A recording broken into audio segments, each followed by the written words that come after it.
Yeah, it's great to see you too. Yeah, it's been interesting. All right, we're recording now, Yep. and all right, I guess I'll start this off. Uh, Hi everyone. This is Stephen Yisel, and I'm here again with Tom Althouse today. And yeah, it's been a little over a month since we last talked, and yeah, we're gonna catch up a bit here today and see what we'll cover with updates and stuff. But yeah, overall, how have you been doing since we last talked at the end of October?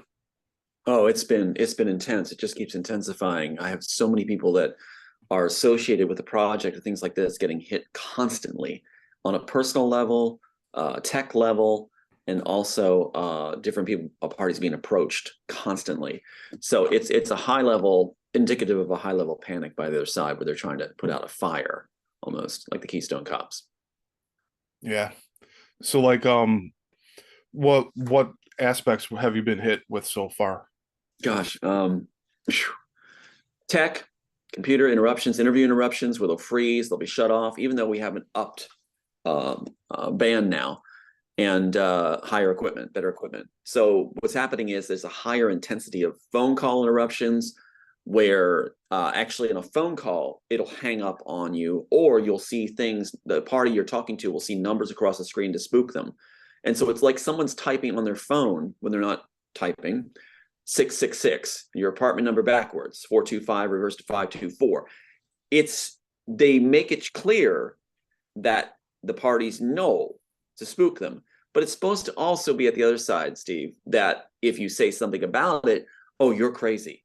But they're making it so clear. So they're dancing this fine line, the cabal, Yeah. of making sure you know, but having shills in place ready to go right away to say that, oh, this is delusional.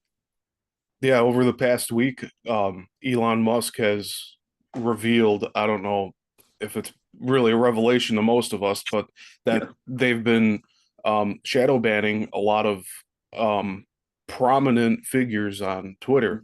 mm-hmm. And so as far as even stopping the search engine from popping up people's names. And Exactly. that was Yeah. a recent thing that just got released within the past week or so. And Well, that's yeah. they control the narrative. And so you have Elon Musk, who we know from the insiders, that he's part of the cabal. Mhm. He's groomed and positioned that way. So he's supposed to be the hero. You have good cop, bad cop. You know, good cop, bad cop celebrity. And so it's like he's going to save the day and reveal stuff. That's supposed to give him clout. So it's just unbelievable. They play the show, they fill the stage with their players that strut up on the stage. Shakespeare said. Yeah. And another thing that you mentioned last time that actually has happened since the um the CEO of Disney stepped down and the other guy got back on, Didn't we talk Bob about Iger. that? Yeah. Did we not talk about him by name? Hmm. Mr. Bob Iger. And If you he said it. returned, yep, if he returned and watched for it, you're right. They are just dancing too. Now, they'll shadow ban you, but they're the ones in the audience too that are paying close attention to everything we say because they're looking for free discovery. They know we can do our court stuff, and that they're estimating at 1.7 billion now, climbing. So you bet your boots they're paying attention.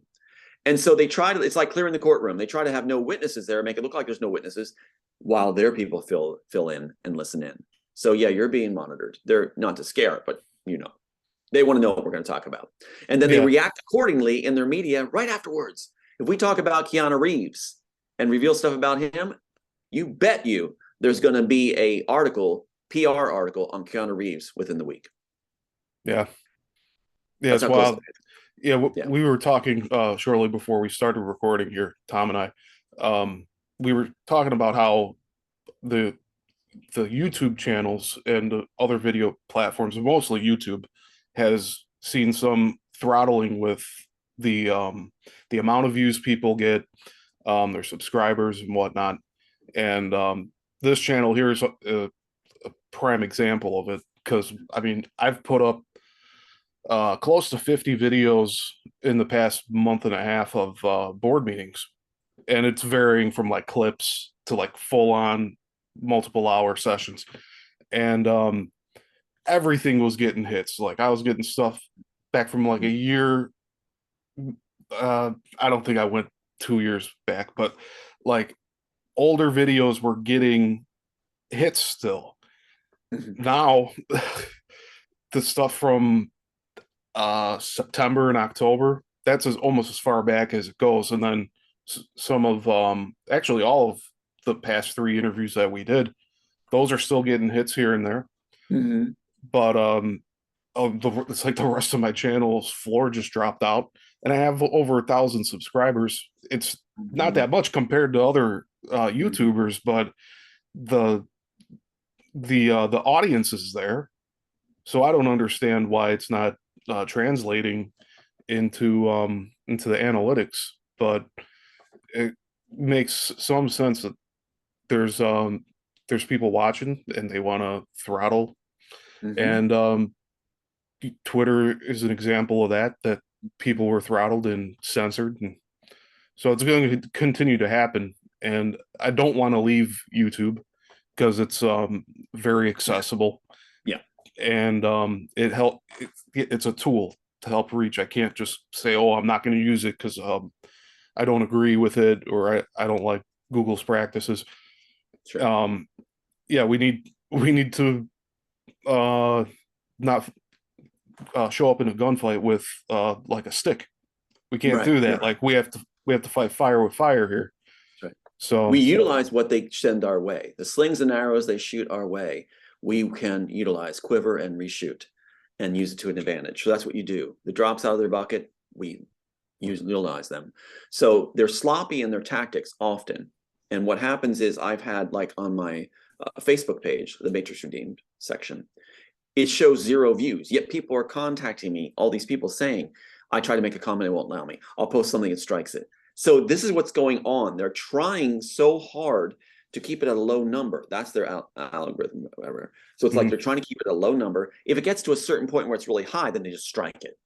It's sledgehammer tactics, and they're not going to succeed because they know the documentary's going forward. They know we got good people we're associating with.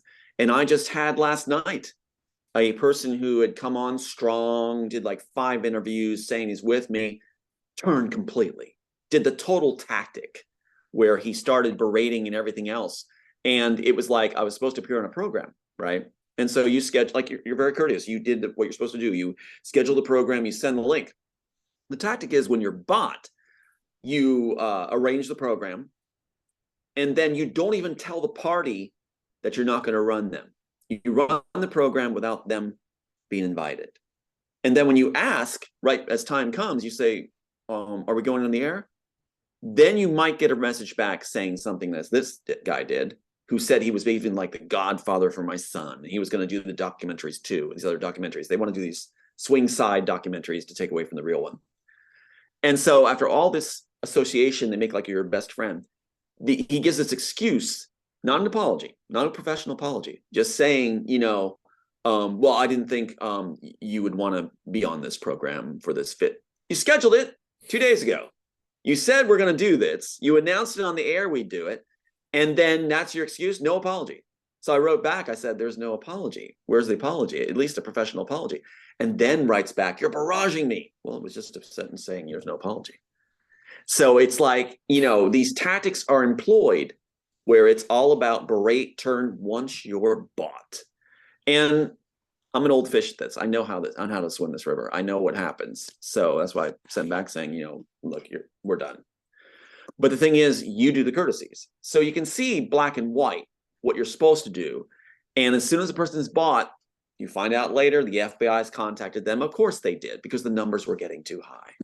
And so often hosts are contacted. Our documentary teams have been contacted a number of times where the FBI recruits certain parties, Joe Schmoes that are associated, might know them partly or associated with them in the past, to come in as someone to approach, an anonymous, they call it.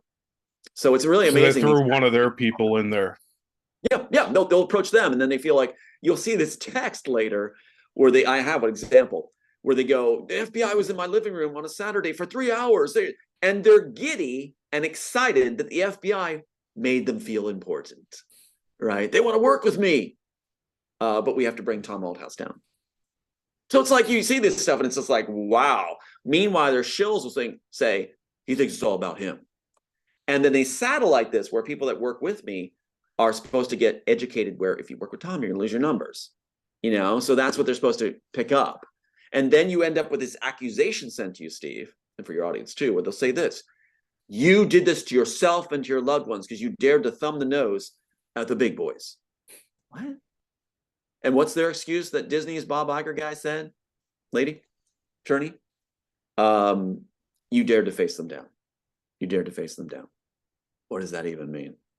So if they rob your house and they took everything you have, murdered your sons, and then they come at you and say, well, you dared to face us down. That's why we're coming at you still. You dared to face us down. Yeah, because you didn't keep quiet. Yeah. And what's the FBI saying now, Steve? The FBI is quoted as saying over and over, along with Brian Fitzpatrick, who's the congressman FBI, like I said, handling my sister. What does he say? We only go after those who go after us. What? Then why are you in business? If you're out of business, defunded and no longer an agency, nothing to worry about. Since you only go after those who go after you, then let's clear the air. Debunk your business and now your agency, and then we don't have to worry about anybody coming after you or you responding. Ends the drama. So let's defund the FBI. Yeah, I agree. Can't wait for that to happen. Yeah. Oh, it'd be a better world. It'll be a better. I mean, their intelligence, Central Intelligence Agency, FBI, it's like their intelligence has just gone down the tubes so high. It's so low. It's sunk so low. They keep employing flunkies. They keep employing civilians who have failed at what they did, and that's their playbook, in order to utilize them because they have some connection to the targets they want, like my sister. So they do this as a policy. And then who do they train? The chief of police at Quantico Marine Base? Those that all they need is a high school equivalency? That's all they need? Next it'll be elementary school. Not to make fun of elementary, but yeah, it's that low.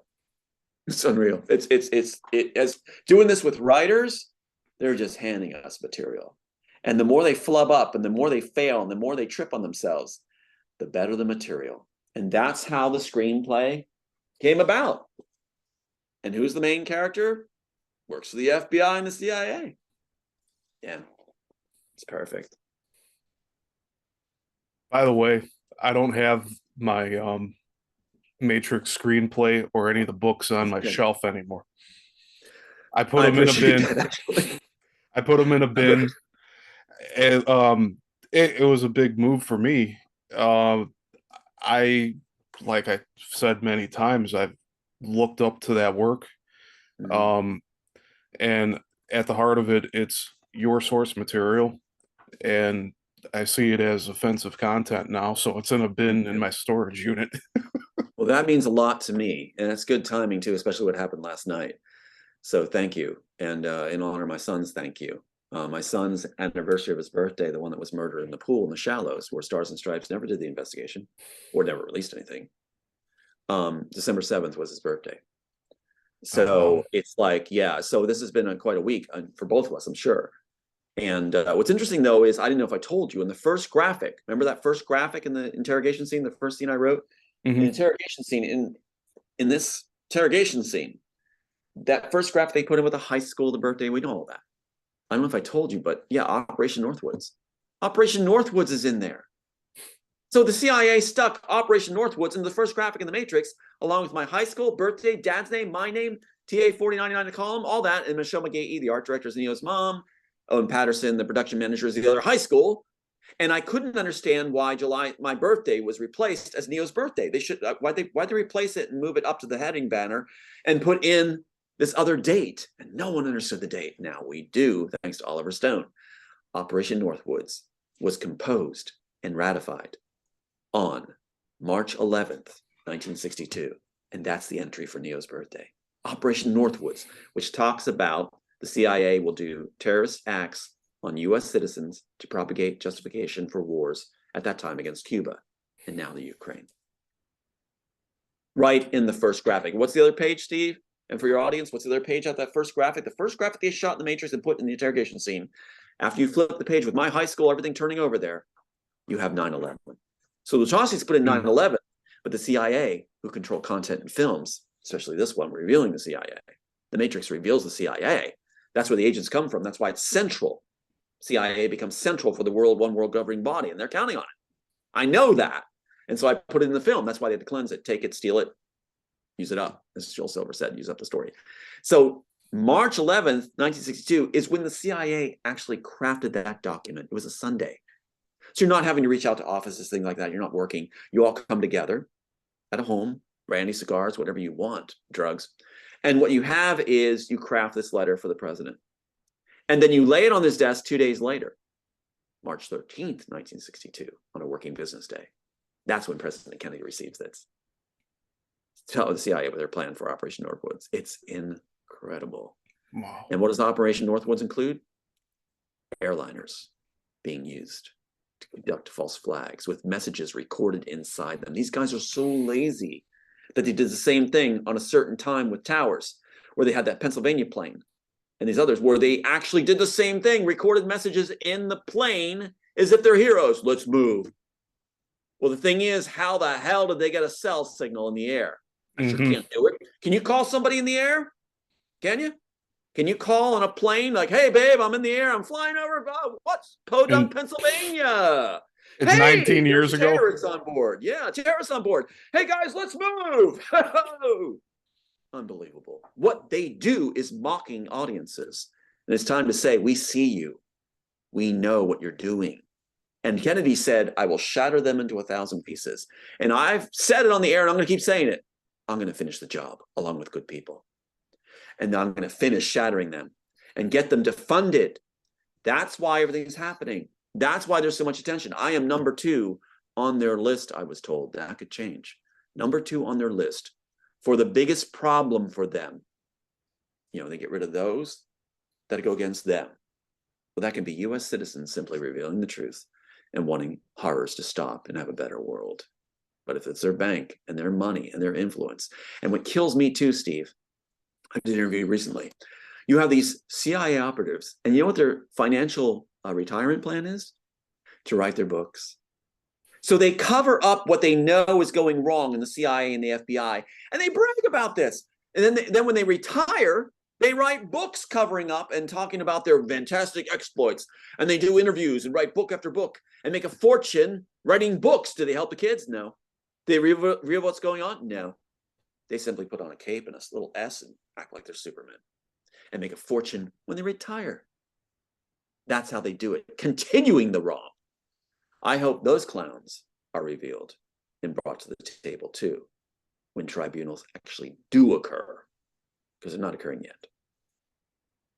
Yeah, and I'm looking forward to the tribunals too.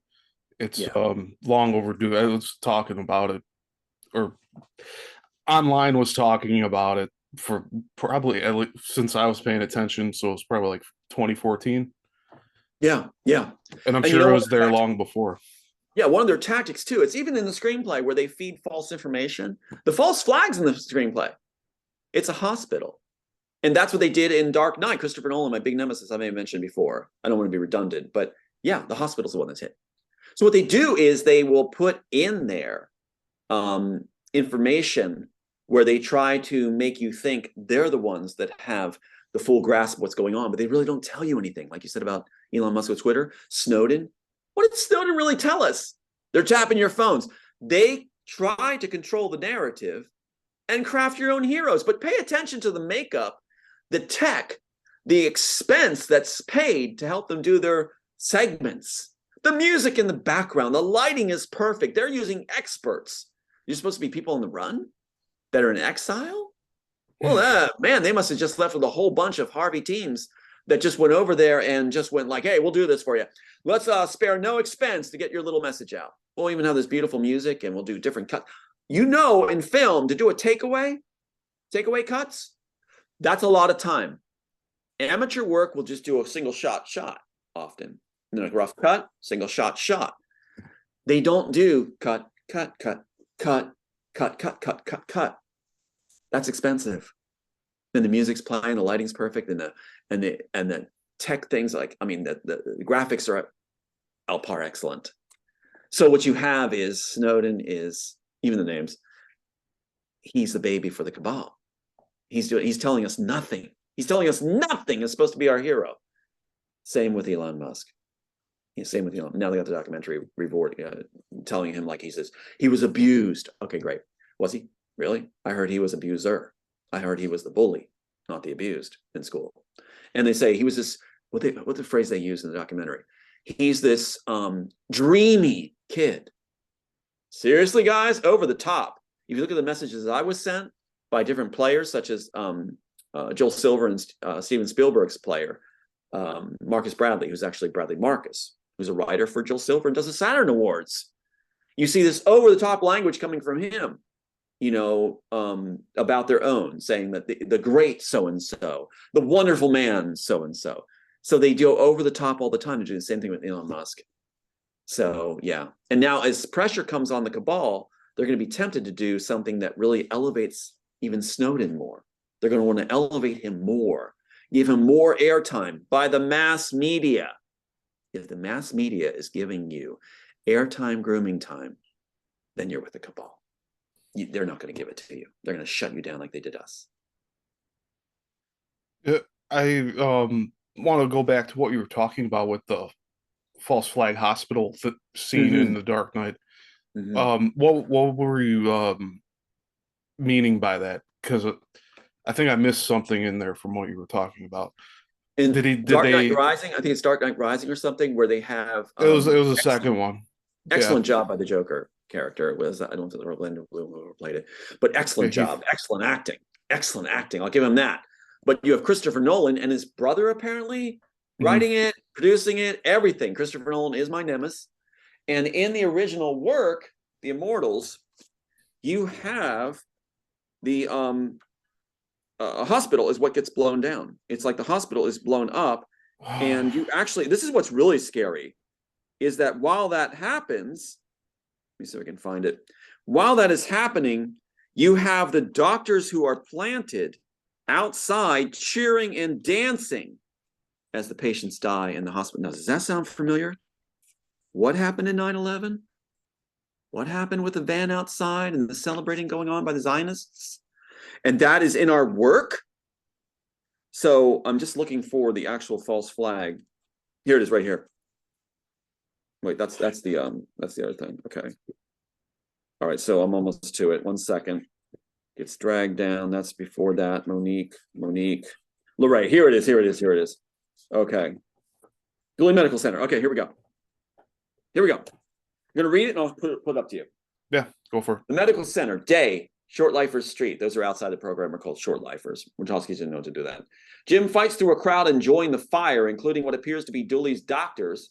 They cheer as a few burned bodies crawl out of flaming building. They offer no assistance. One gets mad at Jim trying to push through. Hey, asshole. Sorry about that. We were here first. Jim pushes through and runs inside the flaming building. It's going the wrong way as he's laughing. So this right here, Steve, in art, life imitating art, they do it during 9/11. That's after this is written. They did the very same thing. The fake Oval Office, like I said, is in here. Everything's in here. Jack's the Neck, where the Wachowski say they want to do it for real. And remember we talked about the Copyright Office, how they have the entries falsely inputted because they have an insider? Yeah. And they say, Immortals, not Matrix copyrighted, Immortals title, right? And now we find that Tom Hanks is commissioned by Warner Brothers to write the Immortals. What?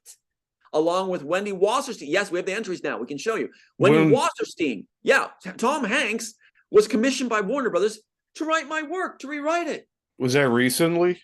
It was a little while ago when they were actually stealing it. Wow. And then you have Wendy Wasserstein commissioned by Warner Brothers to write the Immortals. No body of work. That's a copyright entry. So what happens now when I order a pristine version of this? Right? Remember, I sent for it after the attorneys bragged I'd only find 8 pages of scribbled notes. Let me see if an insider they're bragging. We got this. Here it is. Full script. Now they're going to try to say it's a forgery. So I spent $200 some to get the pristine version, again, bolted, everything else for the documentary and for others. And what am I sent for $200 some? After I said, I even gave the picture of it. I want it bolted, gold sealed. I get an envelope with loose pages. They were just run on a copywriter really bad, a copy machine really badly, stuffed in the envelope not bound, not sealed, not certified, no identity markers, for $200 some. They're thumbing their nose at me. Yeah. So what happens when the Copyright Office gets an entry?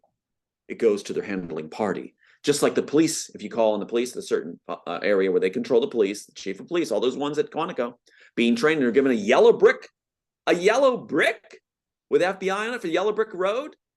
These guys, they're gone.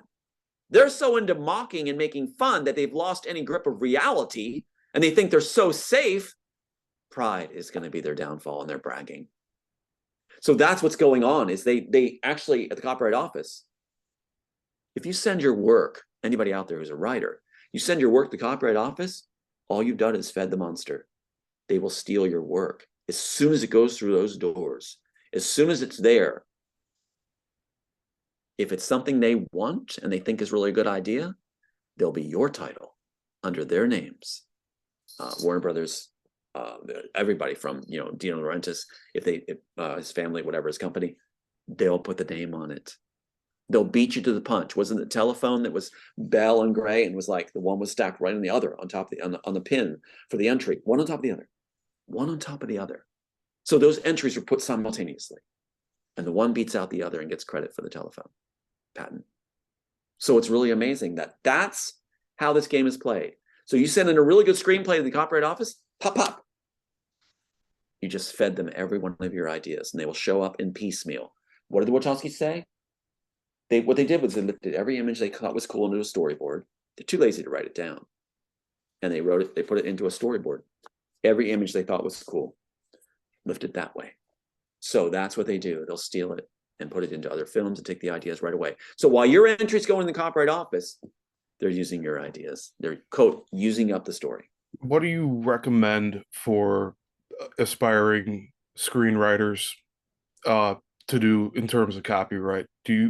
So let's say there's filmmakers that both write and direct, like myself, but there's also the writers strictly by themselves. What would you recommend they do in terms of keeping their work from being stolen? Well, it's a great question. There's layers to it. There's a great question. The greatest thing that could be done down the line is we form studios that are sworn to protect and show you the legal aspects. We have attorneys on staff that can know all the tricks and trades and games and beat them at their own game. And that we safeguard people's work, a library of original entries where we become the Copyright Office. We store your work when you submit it, and we testify this has been sealed, poor man patent library, where it's sealed and set, where we'll reveal it in court with you, we'll provide it for you, and do the job the Copyright Office is supposed to do.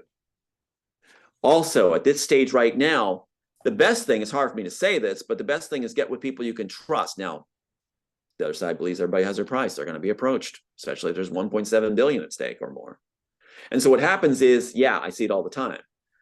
I've got a great documentary team that's been approached a number of times. You can tell if they've been approached and hang in there and let you know they've been approached. That's good. That's good, because playbook says you're not supposed to tell the target that you were approached. That's part of the rule. You cut them off, and it's supposed to create despair and keep you wondering what's going on, just like this party just did. Mr. Godfather of my son, he claims. So what you have is a situation where we need to work with each other, form groups that you can trust, and I mean trust to the gills, up to here. So you have to be able to trust them all the way. Make some skeletal structure of your work, the main concepts. Bring the main concepts into a showing, dated format, even if it's on the air. Show your concepts and then create your work around it, because it's the concepts they're after. What did the Wachowskis lift? Look at all the tabs. Everything they thought was revolutionary and new, which Bonaventura during the pitch session said, this is revolutionary, we're making it. What did Joel Silver say on set in 2003? We hope we used up the rest of the story. What did Wachowskis make a storyboard for? To lift every image they thought was cool and then reverse engineer it.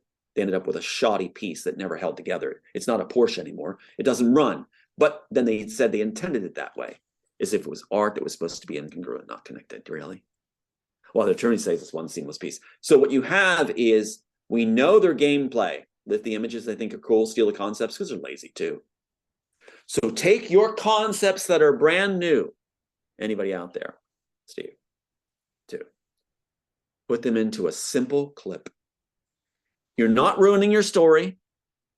They're trying to claim that story's then used up. No, you're simply showing new concepts and taking credit for those. That's another thing too, though. Copyright office, copyright law will argue, well, it's supposed to be, matched up in two different ways, etherical or whatever, and it's like also direct matchups and this kind of stuff. So it's supposed to be not complicated, but they're making it complicated. Where it's like, if you come up with a concept first, say the Neuralink, and it's proven in your work, Elon Musk out there, they pay attention. The Neuralink's in here. The Neuralink. And here's this, again, this version 1998. It's in here. Neuralink is described to the teeth more than Elon Musk ever has or ever could. So what they do is they lift that concept. But we have the proof of that concept. That alone, intellectual property and tech in it, the Neuralink is mine and my team's. And Elon Musk cannot get around that. They failed, and they showed their hand by having the copyright office send me what they sent. I could have photocopied the sheets and had better quality. It doesn't prove a thing if it's not stamped. No certification, whatever. So thank God we have this piece where someone slipped up and actually did the right thing. They didn't expect us. I didn't tell anybody I was submitting at that time when they bragged about the 8 pages of scribbled notes. So when I submitted it at that time, I didn't even tell the honeypot wife before I even knew who she was. I submitted, and she was a little upset that I had done that without her knowing, and got this piece. That's all from that. Back when they were throwing the case. So the attorneys wouldn't submit it. They wouldn't submit it. They didn't want to because they're working together to make sure everything's shut down. So what you have is we got them, and we're showing their hand. We're showing their hand that they went ahead and gave us basically scribbled notes, not timestamped, not certified, nothing. Just $200 some envelope, scattered pages. Well, we got them. So make sure if you have concepts that are new and fresh, to answer the question fully, do something. Do something to put it out there. And have a backup copy of when that's dated. Have your friends record when it's dated on the air, showing it with a date and the airing of it, so they can't just strike your channel and strike your video. You're recommending doing a video clip for proof, or audio, even a podcast. That's what the copyright is. Yeah. Okay. And I've also heard before about certified mail and just mailing yourself a copy of the work and then never opening it. Careful of that too, Steve. Yes, it works, but what happened to mine? What happened to mine? They ripped it open. They had the attorneys supplanted, and then has dinner at my house, claiming he wants to have his kids play together. At the house, has all our evidence laid out on the table, dining room table. Beware of this.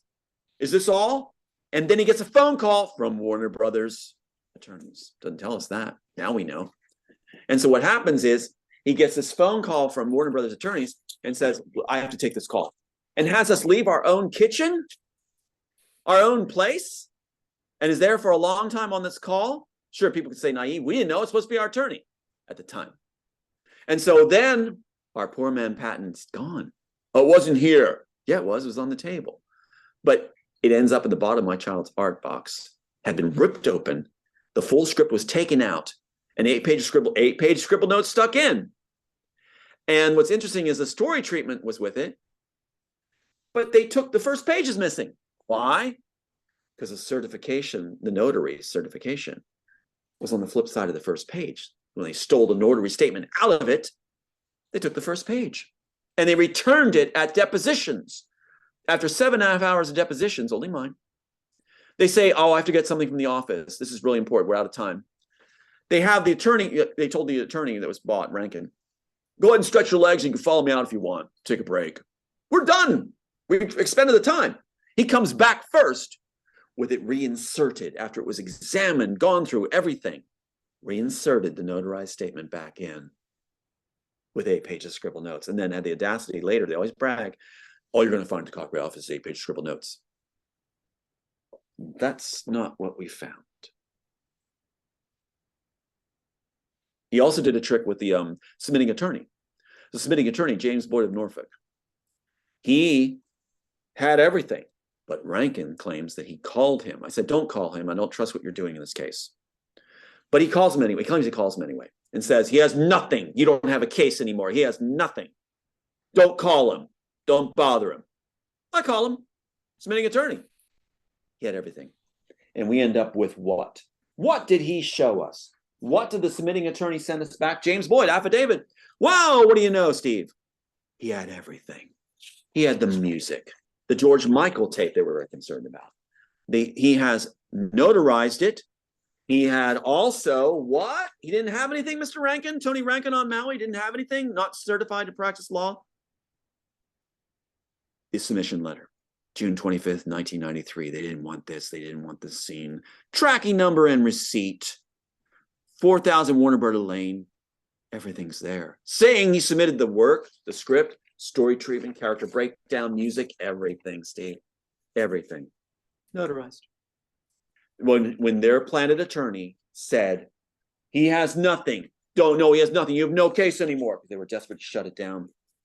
Tony Rankin saying it. Went to classmates of Linda Burrow, Warner Brothers firm, and ineligible to practice law. Not eligible to practice law. So since 1990. There was a commenter on one of our previous interviews just recently. They mentioned that you lost the court case. I haven't replied to them yet, but this is sort of a reply to that. Exactly. And I'm going to go and I'm going to correct them about why it happened. And I'll probably timestamp it to this point in the video for them to look at. That sounds good. Let's throw in this other one too real quick. When he was fired, and I appreciate you doing this, when Rankin was fired, he refused to be fired. Within the next half hour, send this to the clip too, within the next half hour after being fired, he does something and sends us an email afterwards. He contacts Warner Brothers firm and says, proceed with summary judgment without objection. You just threw our case. That means they get a bona fide MSJ, motion for summary judgment, granted, because you're not going to submit any evidence and not object to it. That was our chance to shoot it down. That was our chance to get before a jury. When he's fired, half an hour after he's fired, he does this. So yeah, you can respond to that talking point they have where they use the ends justify the means. He lost his case. We didn't have our case. It was thrown completely by goons that were put in place. And that's their strategy. And it's got to stop hurting families like that. So yeah, we are coming back. And what they can't get around is if you have a certain condition, PTSD or things like that, or if you're autistic, there's no statute of limitations for somebody who is incapacitated and can't argue a case. I can't argue a case in law. So that's why they provided their own attorneys, their own wife, to force it through at the statute of limitations, to make sure the statute of limitations runs out and then run the case through. Because obviously he ran his case. No, I didn't. I'm incapable of running my case. I can explain what goes on with people that care, but I can't run a court case. So that's why they did it for me with the guy that's ineligible to practice law to make sure the case is thrown by running out the statutes, and took it 2.5 years to run it out so nobody else would work with me. Well, there's no statute of limitations on a condition. So if you're incapacitated, I am. So therefore, we're coming back and they know it. And that's why they're scared. This time we'll have legitimate people after the documentary. So yeah, now they're worried about that. That's why they're coming so hard. And that's the FBI and CIA worried about it too, because they were in on the theft. And that their thumbprint is now on the first graphic. Who else would know that March 11th, 1962 is when they got together and did it except insiders of CIA? Who would know it except them? And why would they load up that sheet of information about that character with two prominent dates? That's right. Like, they got it. And now you know what they're going to argue, which is so hilarious if we actually get, when we do the documentary actually, is they're trying to argue those matchups, high school, dad's name, birthday, corrected later. The birthday they had, of course, was July 22nd, as the record showed. USA Insurance said it. In that time, when they're doing that graphic, my birthday's listed as July 22nd. Later in 2003, they have July 2nd, 59 on the clock. So they even correct it. And so you've got that, all those entries, 9/11 and Operation Northwoods. So they're going to say, well, it means nothing because you didn't have any matchups. Are you serious? No matchups. Well, see all the tabs? He never opens it. Yes, I do. I open it all the time. Go ahead and freeze frame anything you want and take a look. So they've lost, and they know they've lost. So the heads know they lost. That's why Bob Iger just returned. They know they've lost, as we predicted, and as they say, but they want their underlings to pretend they hadn't and say he lost his case. He lost his case. Yeah, take a look at what really happened. If you have the brain, and you do, your audience does. So yeah, it's not hard to figure out. So they're saying that the matchups, there's no matchups, so therefore those inserts don't mean anything. That's their new argument. They're on thin threads without climbing spikes.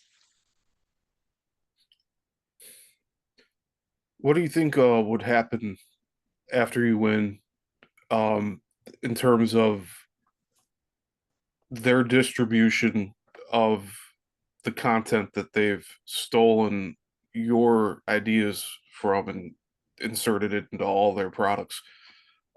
They'll have to put yeah, go ahead. Finish. Yeah, like how would they address that? Would they put your name in the credits or something else like that? Like going forward, you're going to have to be acknowledged. Same thing with the Batman family. They did the same thing with the Fingers family. In fact, the Honeypot wife is the one that said they have big fish to fry right now back in 2016.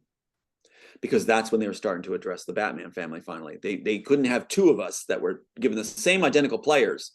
Disney, Warner Brothers, Marvel Comics, all were involved in ours. Wachowskis were going to do Marvel Comics to do this work stolen in his comic book fashion at first. That was their golden plan. So what you had is comic readers. And so what you have is a situation where they couldn't handle two big stories.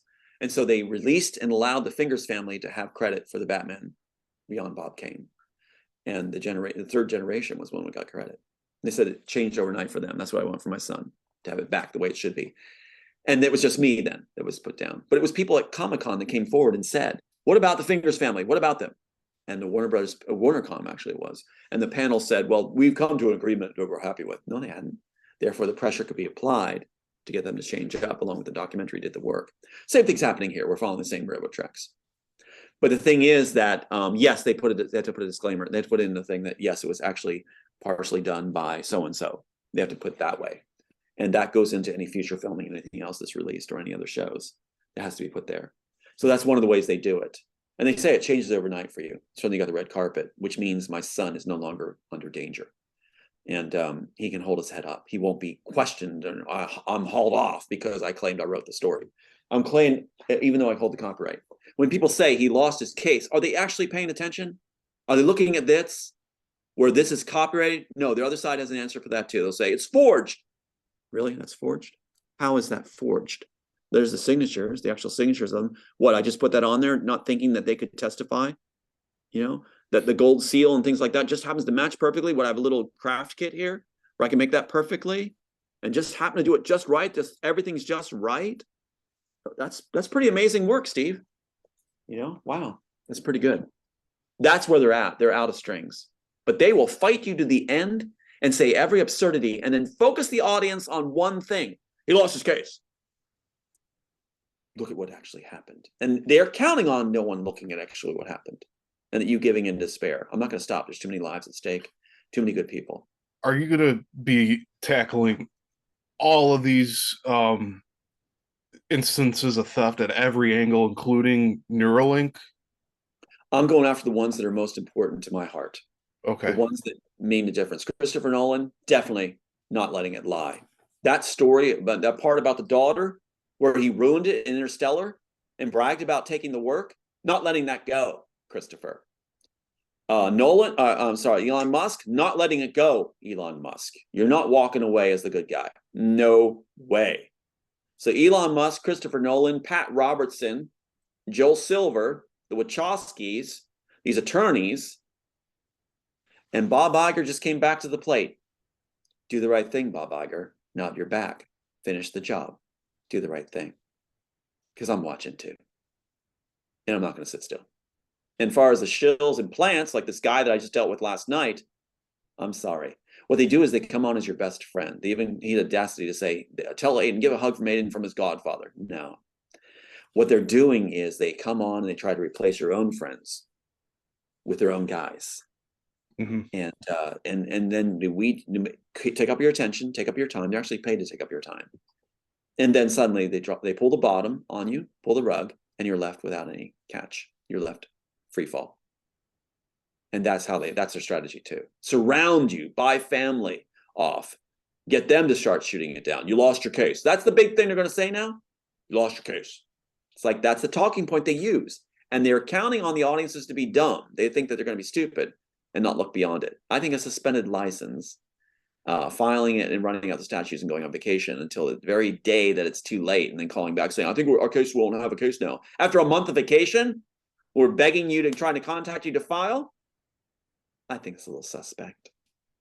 You know, and then their expert witness is the Warner Brothers attorney. That's your classmate that you met at Disney, and they're at Disney, and you come back with a full staff and remodeled kitchen at your office. What? The case wasn't even launched. You're running out the clock for 2.5 years.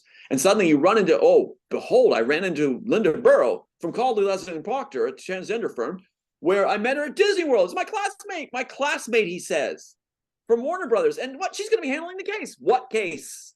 Nothing's filed.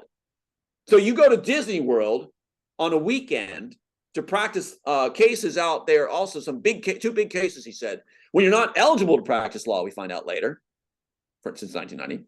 And you run into a classmate from University of Berkeley Law School, and you get into discussion about our situation somehow. And she's already assigned to the case when no one's talked about it.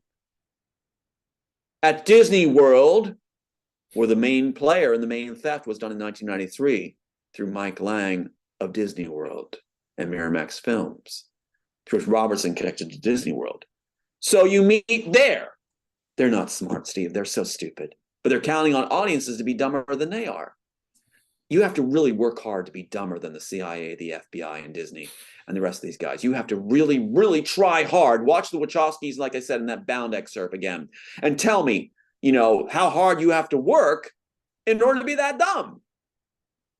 You know, could you imagine having me on your show as a guest? And I'm talking like this, you know, ask me a question, say, what color is green? Just ask me, Steve, and I'll give you the response the Wachowskis would give you. Go ahead, ask me, what color is green? What color is green, Tom? Well, a lot of people think that they know more than we do. And green is actually red. But you know, there's your answer. You want me? You want to guess like that? Or in their case, blue is actually red. Thank you. Absolutely right. Absolutely right. There you go. It's insane. And I can't believe it, because if people would just realize, I think many do now, the blue pill movement, they're getting it. They're understanding that was good. And ask a child, blue is good, red is bad. Duh, red is danger. You know, it's like, oh God, did it make sense? No. Now they're claiming it's not supposed to make sense. It's not supposed to tie together. Are you serious? Can you imagine, like I said, telling a teacher that you're supposed to do a project, Steve, it's due tomorrow. You bring a project in and it's all just strings and paper. And she's like, well, this doesn't tie together. It doesn't make sense. It's not supposed to, you say. It's not supposed to. That's the beauty of it. It's supposed to be incongruent. Think you're getting an A? Well, they consider they should. Failed writers. They actually did an article that said they failed as writers in Hollywood. The only way they'll make it is to direct.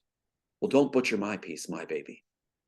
So now they're arguing, no one, like I said, no one's going to want to see it. No one's going to, you don't think anybody's going to want to see, if not everybody, love it or hate it, they're going to want to see how everything was supposed to tie together when they say it's not supposed to?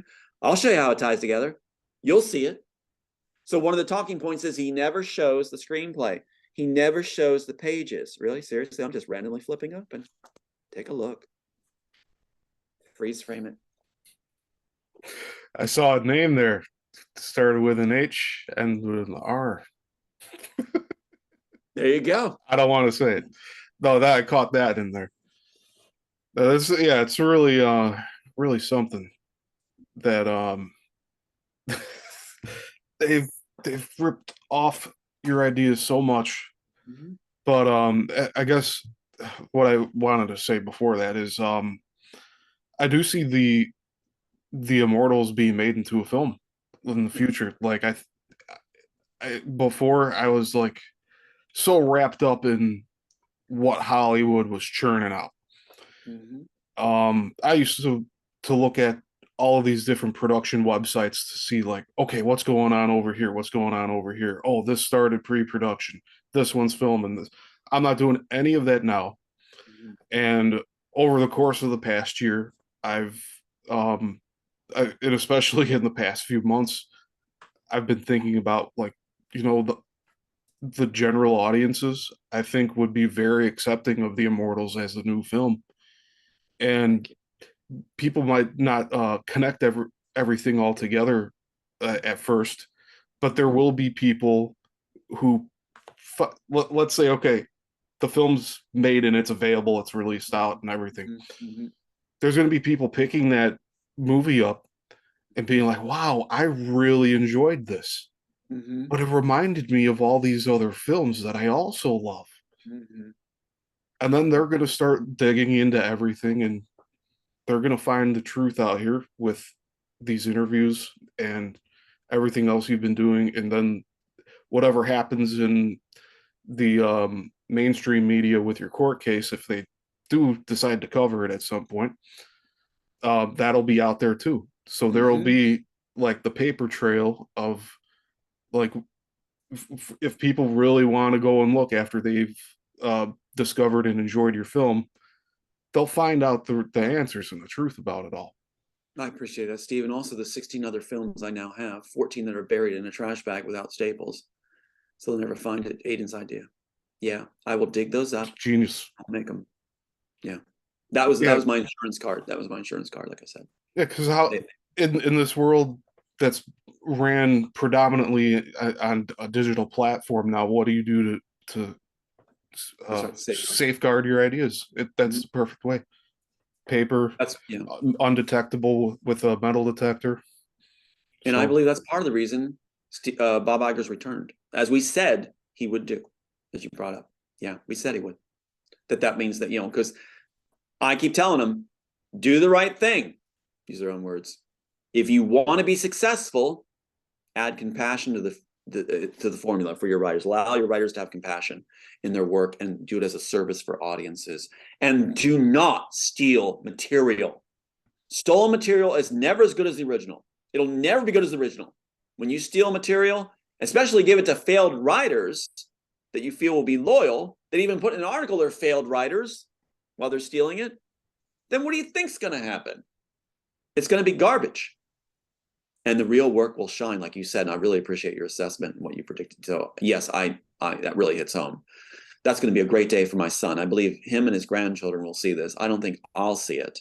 Even with the documentary and everything else, they're going to push me every which way. And when you see how hard they fight and kick and scream and come at you, yeah, they're using the resources taken from you and others to do harm to you and your families. Look at the shadow banning that's occurred too, even on that level, like you were talking about, and how hard they go after. It's almost like I said, like we make a wake. When I come into the picture, shadow ban, like a week or 2 weeks before I appear, shadow ban, site struck, you name it. Number 2 on the list for the CIA and the FBI. Number 2. Why? I'm an author who wants to enrich the world and make it a better place. That doesn't fit people who steal children and exploit children and profit off of drugs and use their position. And it's all about their power, maintaining their power. So they end up saying absurd things such as, we only go after those who go after us. And unbelievable. What a monkey world. But the end, not to insult monkeys, but the end, it's going to be an incredible world because we did bury in trash bags and they're desperate for it. That's what they want most. We're able to figure out what they want most and turn the tables. We were able to go off their playbook where they don't even have the extra pages for it. And they use their tired old playbook, which just happened last night. Yeah. And I'm able to respond short, sweet, just say, this is right from the playbook. Don't waste my time. We're done. Thank you, Steve, for this though. Thank you. Yeah, no, my pleasure. I mean, I was thinking about, like, how would all of this fit in going forward, because I know last year I decided the Hollywood era is over. Like, yeah. It hit its peak at some point, who knows, but it's now the wake is now dissipated. There's a movie theater in Park Ridge called the Pickwick, and Park Ridge, Illinois, here in the Midwest. It's been open for almost 100 years. I think 1928 they opened, but they announced that they're going to be closing their doors because there's not enough new films coming out. Right. Right. And Right. there's other investors now that are wanting to take ownership of the theater and run it on their Mhm. behalf and everything. But um, It's like that dying stars in the solar system. It's like dying stars. They're becoming red dwarfs. it was just that theater was just featured in an episode of, I think, Chicago Fire, the TV show. Hmm. So they had a whole extravagant scene there where I think the building got caught on fire, and it was part of an episode. But it's just weird that happened in such a short time from when they filmed there to not, like, just in the past week they're saying they're going to be shutting their doors. Right. And there's only two movie theaters left here that I know does almost exclusive 35 mil. University of Chicago. Um, yeah, they have. I think it's Ida B. Noise Hall. I I might be mistaken with that. But yeah, there's that theater at University of Chicago, right by the Museum of Science and Industry, and then there's Music Box Theater, which is in Wrigleyville, which I've disowned, and I think Larry Wachowski visits there from time to time. I think I told you about this last time. I wanted to Yeah. go heckle him, Yeah. but I've chosen to not support the Music Box Theater anymore after they implemented all of this really totalitarian, uh, like Content. show me your card type of deal. So I'm like, that's it. I didn't renew my membership, and I didn't want to participate. No. I guess it goes back to what I was saying about once everybody learns your story, Hmm. they're gonna have a choice to make. Are they gonna um drop the stuff that they now know is false, Hmm. or are they going to, like, blink and in their cognitive dissonance Hmm. try to write off that, oh no, Tom's stuff is not the truth, or this and that, Right. like, just like they're trying to reason with their own Right. Brush it aside. dilemma. Right. Right. Very well articulated. And that's, that's the thing. I'm trying to open a door for other writers who have been taken from, and many have contacted me and their families, and for the children and for our elderly too. That's one, the scene Christopher Nolan ruined was lifting elderly, and the realization of elderly still have the dreams of their youth. They still have the feelings that all humanity has. They don't lose that. They don't become non-entities because they're aging. That's not so. And if you went to a nursing home and gathered all those stories, that's why the library of memories. So Christopher Nolan mocks the library of memories concept, ruins it, mocks it, like the Wachowskis did, mocks it, and also mocks the little girl where the father has not aged and the little girl has, destroyed the scene that I love in this piece that I'd said was the favorite scene. He's been after it, and then what he does in The Dark Knight Rising, whatever, his best work is mocking the original author. And that's what, the guy flunked, basically was failing at film school and was amazed that Universal Studio took him in, another failed guy. Just like the Wachowskis, failed writers, wine and dine by the De Laurentiis, promised beautiful women, money, fortune, fame, you name it. Why? No body of work. They believe in B movies, making a profit off of stolen work, basically. So then you got Mike Lang, yeah. And for the audience watching, if you don't think that these people are working together, that were Mhm. behind Warner Brothers with The Matrix, and Christopher Nolan with Yeah. Memento, they share similar actors. They have two, the Carrie Ann Moss and Joe Pantoliano. Haven't said his name in a while. That poster's gone. I took that down off the wall too. But Same. they're yeah, they're sharing actors. They're sharing ideas that aren't theirs. And I don't know how they're keeping the ball rolling doing that, but obviously, like I said with the Pickwick, um, there's not enough movies coming out now to keep the doors open at these places. That's right. And their inertia, their engine is fueled right now by fear and arrogance. That's a bad combination to have. Fear and arrogance makes you explosive often. It makes you unruly. It makes you unpredictable. It makes you unproductive. You spend more of your time swinging your fist than you do actually putting the pen to paper or typing on the keyboard. So it's like fear and arrogance That's the fall of the Roman film empire. It's about to crash, and it is crashing, and they're leaking it all over the place. Now their insiders are bragging about it happening. That own arrogance is working against them as they unravel and shred. So it's amazing. And then they call, like I said, they'll talk to me, these contacts. I'll record it. Often I'll have to record it. And it's like, if it's a contact, and they'll say things like, yeah, we know if you're smart enough to write The Matrix, you're smart enough to write Follow the Trail. I said that before, but that stands out to me. They know that. So Bob Iger's brought back, like we talked about. Something's happening in Oz. Something's happening. The Wicked Witch is dead. Yeah. Yeah, and we were talking about what they were doing with the children Yes. in the industry. Yes. That's become a very prominent topic lately, at least on certain parts of Twitter and other parts of the internet. They're talking about it. But there's a clothing line, well-known high-end fashion clothing line called Balenciaga. And at some point they had Kanye West be a representative for them. So they put him through the ringer, and now I think he's trying to do something similar to what you're doing. But he's much more unrestricted in terms of what he speaks about. But I don't know if you heard, he went on several of these talk shows and just started laying a bunch of truth bombs and also like hate speech. So what's labeled hate speech, and really he was going around saying how much he loves everyone, and they didn't like know how to like operate it. Yeah, like my sister did to me when she's forcing that tape in front of my mom, that thing on her phone where they took the clip from all the interviews I've done, hundreds of interviews, and she's holding up going like, look, he's gonna shoot me, and all it's saying is, me on air, the cut out of context saying, I can't wait till the horror stops, like for Ada and I, that the horror stops. That's, he's gonna shoot me, he's gonna kill me. That doesn't say I'm gonna shoot anybody. That's a person you're abusing saying we can't wait for the horror, without even using your name, saying we're waiting for the horror to stop. So that's what the latest 302 was all centered on. That's going to shoot somebody? No.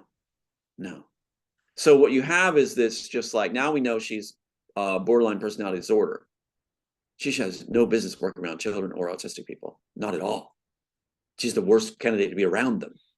So, wow, we got the situation where now they've gone too far. They've given her so many rewards. Well, the latest one was she's now been entered beyond the one where they held up the picture.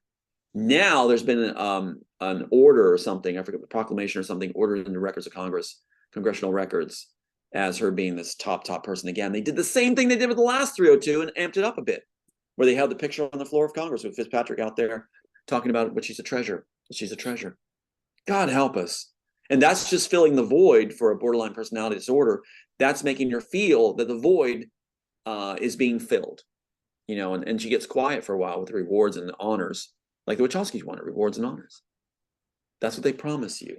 So they particularly like borderline personality disorder people, because they'll be vicious dogs, and they get them basically addicted, like to heroin, addicted to the need, say, of having this filling in the void with more success, more public airtime.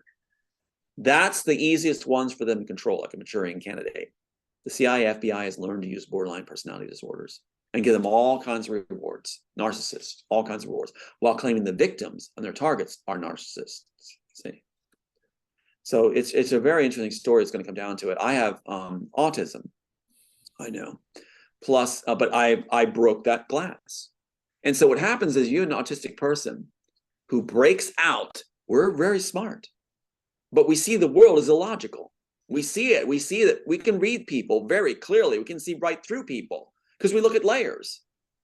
And so when we choose to break out, you got people that will not betray you, not burn you, not be hostile. We will stand up for what's right, and we can't lie. That's part of my nature. So I don't think it's a bad thing. I got people saying, like, it's not a bad thing. It's not treated by medicine. It's not treated by therapy, because we see right through the therapist. We're actually counseling the therapist. So basically, it's like an evolution of what humankind's going to be, where you have people like myself that are incapable of doing harm, cheating you, stealing from you, harming you, hurting you. We can't. So I think that I'm going to do something for autistic people too. I'm going to, those that have the courage to break the glass. You have to break through the glass, and we're out there. We're going to start fixing things. Then we're going to start doing what's right to make a better world. Ergo, a screenplay that's discussing different worlds and makes a world where people like myself will fit and good could be done. Makes sense, doesn't it? Mm-hmm. The Wachowskis aren't that. The Wachowskis are maniac. They're like narcissistics. They failed everything to do. And my sister being borderline personality disorder on medication and things like this, what you have is they're not the ones that create this kind of work. They don't care about bringing the world together. In fact, the Wachowskis say, let the audiences figure out for themselves what it means. They don't have the empathy where I want to explain what it means. I would love to do a show sometime, if ever in the future, where we talk about what it means and what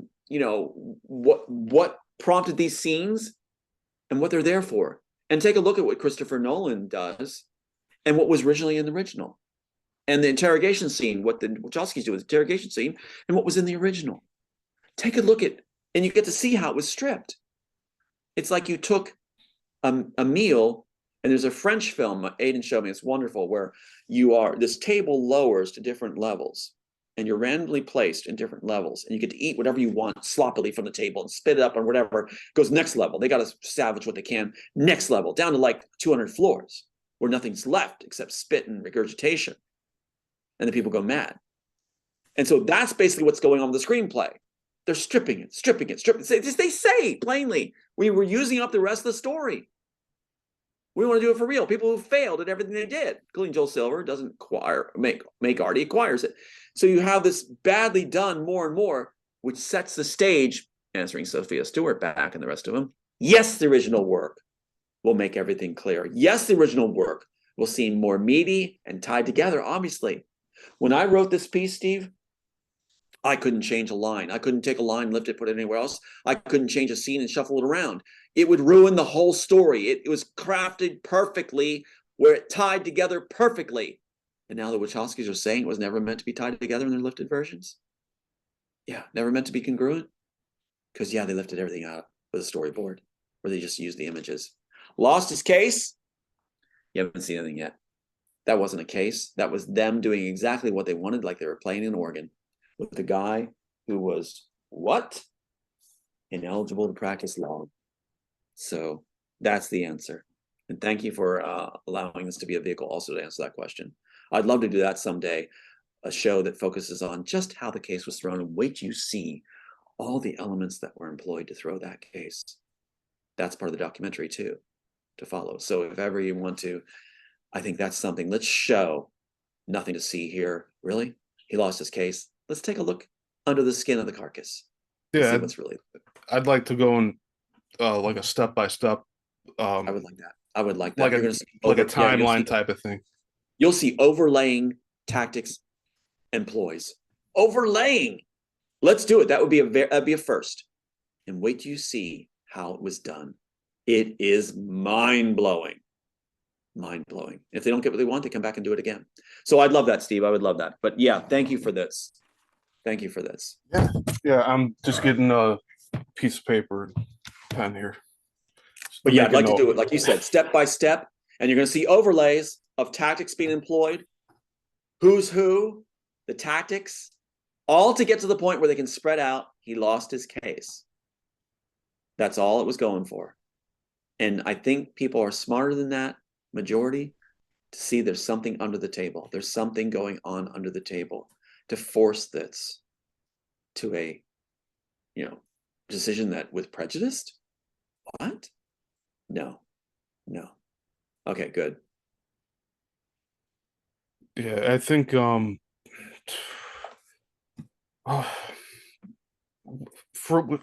with all of that, yeah, I think an entire interview just talking about that would take up plenty of time. It would take the entire interview. There's Yeah. so much wrong done, so much fraud. And keep in mind, they're concerned about going to jail. They made that plea to me, as I said before. They made that plea. We'll go to jail. Yeah, you will.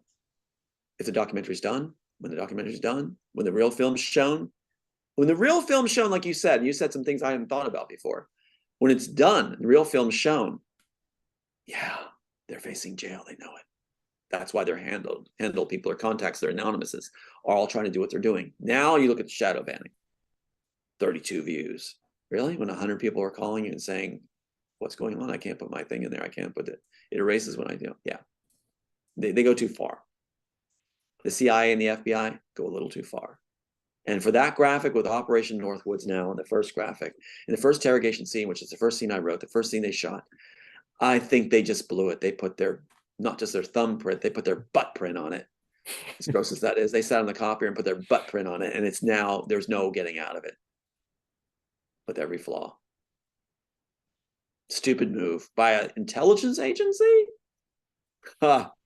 Well, if there's ever a reason to have it debunked and defunded, it's sitting right there on the first graphic. Brandy and cigars on a Sunday, laying it 2 days later on the desk of the president. Just like the Declaration of Independence done on July 2nd, my birthday, ratified, signed by the majority, and then brought publicly on July the 4th, 2 days later. They did the same thing 2 days later. But thanks, Steve. Wow. Yeah. Yeah, we'll definitely cover that in the full, Yeah. the full extent of it, I guess. I don't want to say the full glory of it, but No, I because agree. it's really kind of It's a bad deal with what they did with that with It you. needs to be done. It's never been done. It's the most horrific series of events in this whole thing, next to the murder of my sons. What they did in the trial stuff, or preventing the trial, and what they did with the case stuff, and the timing of it on time, like you said, is the most horrific part of this whole journey. And it's going to be something they're going to focus on the documentary too. It's like, so this will be something really important. Thank you. Yeah. Yeah, absolutely. Yeah, so we'll plan on doing that. Maybe we can do that for the next interview we do. I would love that. And I then almost we'll feel have like, time to plan it and put out like an outline just for the certain points you want to get to. yeah, And yeah, we'll let that roller coaster ride. I think I that'll be love it. fun. I love it. And the amazing events that happened in that too, where they were caught red-handed. The monkeying of the poor man's patent, the revealing on tape when they gave me the wrong tape recorder back. The wrong tape recorder back. Yeah. That's going to be good, Steve. That'll be good. It'll be very good and very eye-opening and a first. It never been done. So yeah, good. Okay. So I'm going to switch gears here. Um, I I talked with you. Not really. I sent you the information on email Mhm. of this one actress that had passed away from a fiery car crash, Right. and that caught my attention the other day. So I looked into it, and there were a few very shocking things in there. One, it seemed like the acceleration of the so this was actress Anne Heche, Right. Right. Heche, I Yeah, I think is called up the the articles. I called up the articles they sent too. Yeah. awesome. Yeah, so yeah, she passed away in uh I think recently she just passed, but she Right. got in the accident in August, and there was a doorbell camera footage that was released recently Right. too, along with it, Right. which shows the vehicle going just I don't know how fast it was going down. It was down a side street, but you hear, or at least of what I think I hear, is the tire screeching, Right. like she was trying to brake and the vehicle kept accelerating. Exactly. That's what I saw too. Yeah. And it was really shocking watching it the first time. And it's such a short clip that like I had to keep going back to try to play it over again. But Right. um, the Fox News article has pictures of the house she crashed into, which is also a reoccurring thing that's happening around here in Illinois. People crashing into buildings, having a medical emergency behind the wheel. Right. It's Right. happened 3 times here in the past month. somebody ran into a, a regular one family house, like what, Right. like 3 bedroom, crashed through the side. Like I don't think anybody was home, but the occupants of the vehicle were pronounced dead on the scene. I think there were 2 of them. Then there was another incident, I want to say 3 weeks ago, where an elderly man had an episode, the medical emergency in his vehicle, ran over a father and daughter, and then hit a storefront window. So Oh man. same thing with the cars going and crashing into places. Right. And Which happened to my son too, with a snowplow waiting. yeah, and that's partially why I brought up Anne Heche, because Mm. she had, from what I looked up, it was looking like she was going to be blowing the whistle on Right. the grooming of children in the industry. Right. Right. And if she had anything, I hope she gave it to somebody else that's going to come forward with whatever she was going to say. But that did look like a hit job to me. Oh, And absolutely. I totally agree. When I saw the footage, I agree with you totally, Steve. It looked like the car was accelerating, like the brakes had gone, and it was just like, you know, it, mm, yeah, it's I can't find the words for no, it. It's horrifying that's to right. knowing that there's people out there capable of doing this to others just to keep them quiet. That's why I said I can't wait for the horror to end. You know, so it's like, yeah, that's why we go on with what we do. And I'm excited that we're going to be addressing that certain topic too. It's never been addressed because it was too horrifying for me to address. It was actually too horrifying. So, but we can do this and save lives, like people like Anne, and save them, because right now many of the stars are targeted, and they're afraid of it all blowing open. Everybody was satiated before, all part of the gravy, all part of these reward systems, and now you're going to see this panic where people are like trying to scram off the Titanic, and it is a Titanic industry, and you're going to see people running for the lifeboats, and in that, it's going to reveal too much. So it's almost like you got gunners on the tops mowing down anybody that's going to get to the lifeboat. They don't want them getting out there with their information. So it's going to be a rough year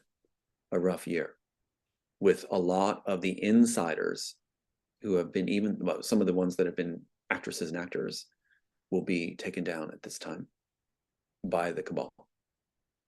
And it just takes now, with the panic of the cabal, it'll just take, not include CIA, FBI, Hollywood, religious right, if they suspect you have stuff that could be used against them. What did the FBI say? We only go after those that go after us.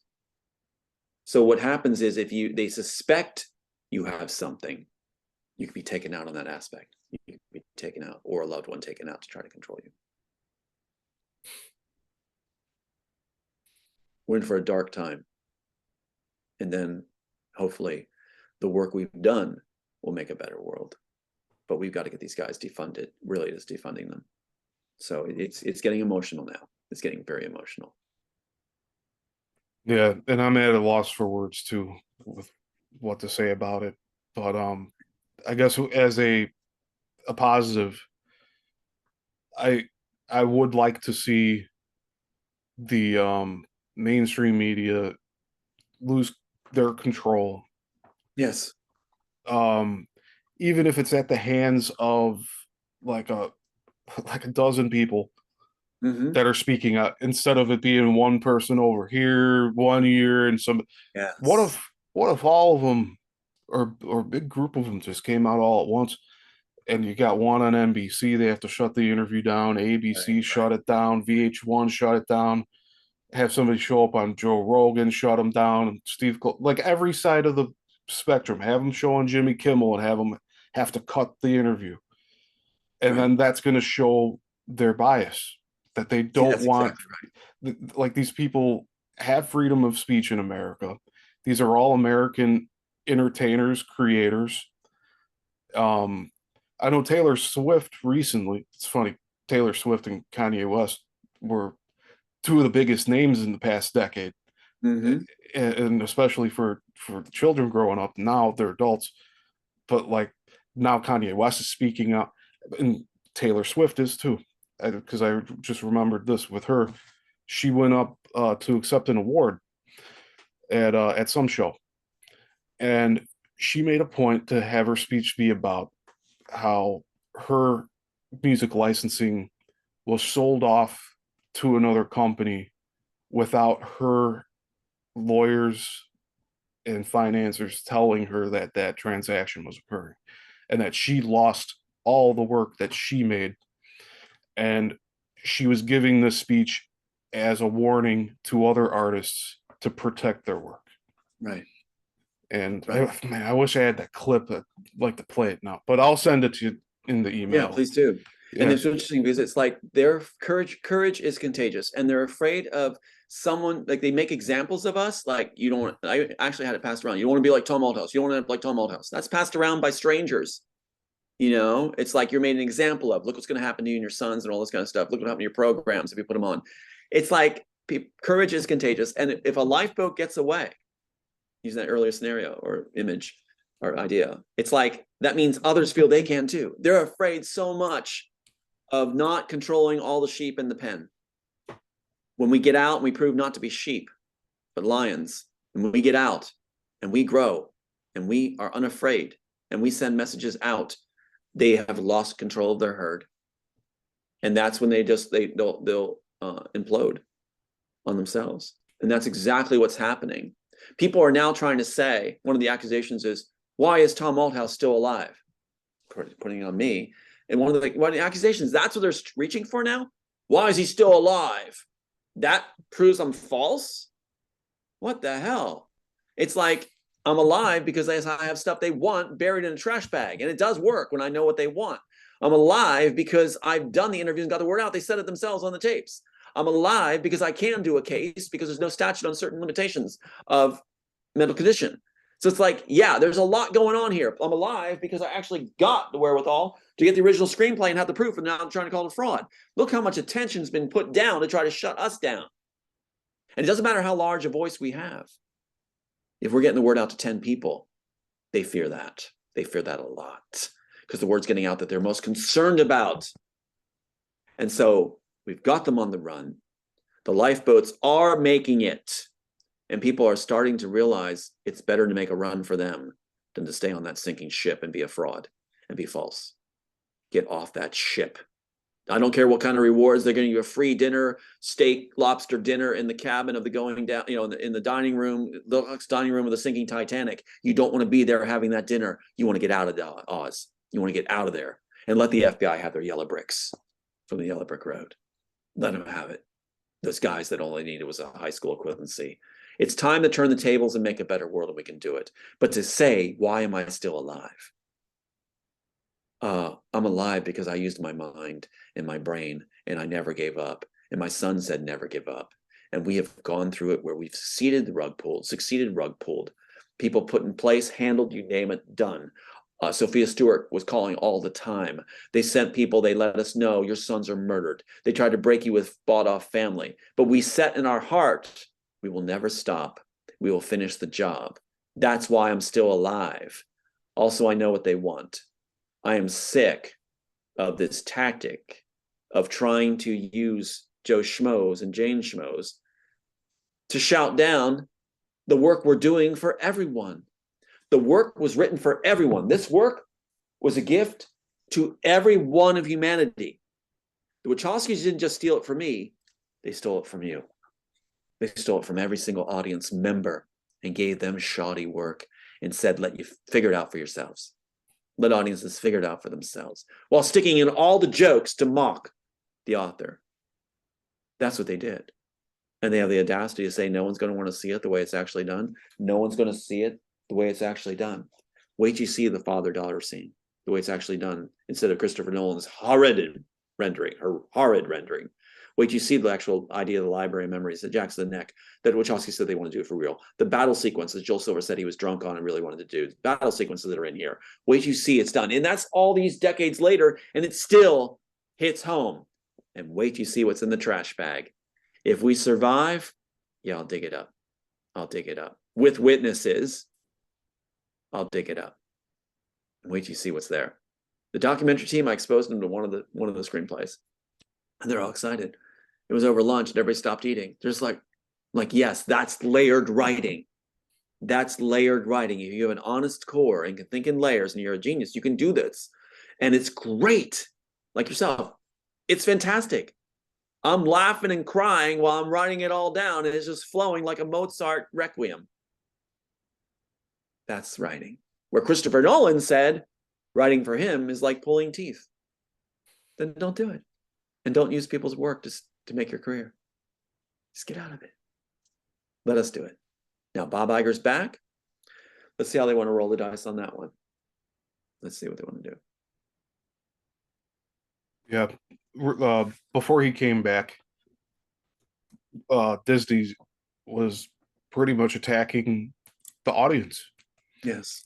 I mentioned to you before the Marvel She-Hulk show and ended their finale with basically mocking the fans and being like, "Oh, these people are just like white cis male, blah blah," injecting their current politics into really what should be an entertaining story. That's right. Matrix 4, which I'm never going to watch. I plan never to watch. God help us. That's them just using the world that the writer wrote from, the writer's world, and just using that. And Annie didn't even want to sign on, like we said. And they're mocking the audiences, and they're mocking the author in it. They couldn't resist. They had to slam back because of all these interviews. They had to slam back at the author publicly, but sort of they're supposed to keep it guised, cloaked. But I think anybody can see, like they did in The Good Place. I think anybody can see what they're actually doing. And many of them pointed out to me. Yeah, I had detailed reports of what they've done. So yeah. Yeah, you mentioned The Good Place. I don't think we talked about that too much, but you've talked about it in your other interviews, at least one of them that I've watched. And yeah, so if anybody watching wants to go check that out, I think it was on Aquarius Rising Africa with Chantel. Right. But The Good Place material, they were doing this whole thing that like personal interactions that you had That's right. with your kids. That's right. They inserted it into scenes in that show. Do you want me to show you want me to take a moment to show? Yeah. Okay, go to share screen then. Enable. This one was a low blow. Was a really low blow. It says host disabled, so you just have to enable it. Yeah, give me a second here. No worries. But that's what's so wild is they went that far. Then they had a shill get on and say, that the month and day of my son's birth is common, but this is the month, day, and the year of my son's birth. That's used for identification purposes and more than that. So yeah. If you don't see it, it's okay. We can just talk about it. All right, I'm gonna try. Oh, you did it. I did it, but I'm sharing my screen. Whoops. All right, let me see. I'll push. Okay, let me see if it happens here. All right. Okay, so you're on to something.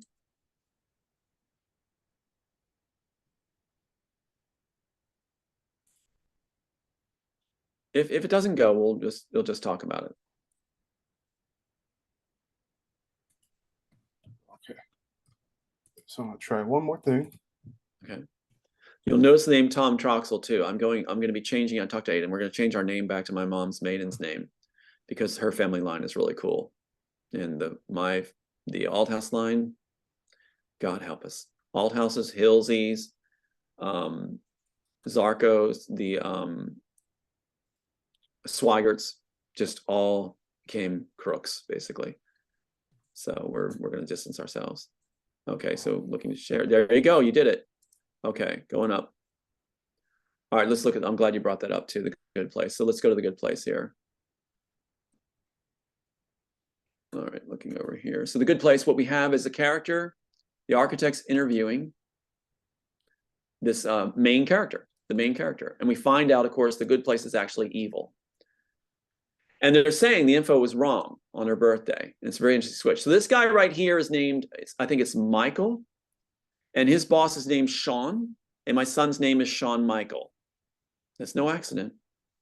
And he's actually in the bad place. And the only way in and out is through a train station. Sounds familiar?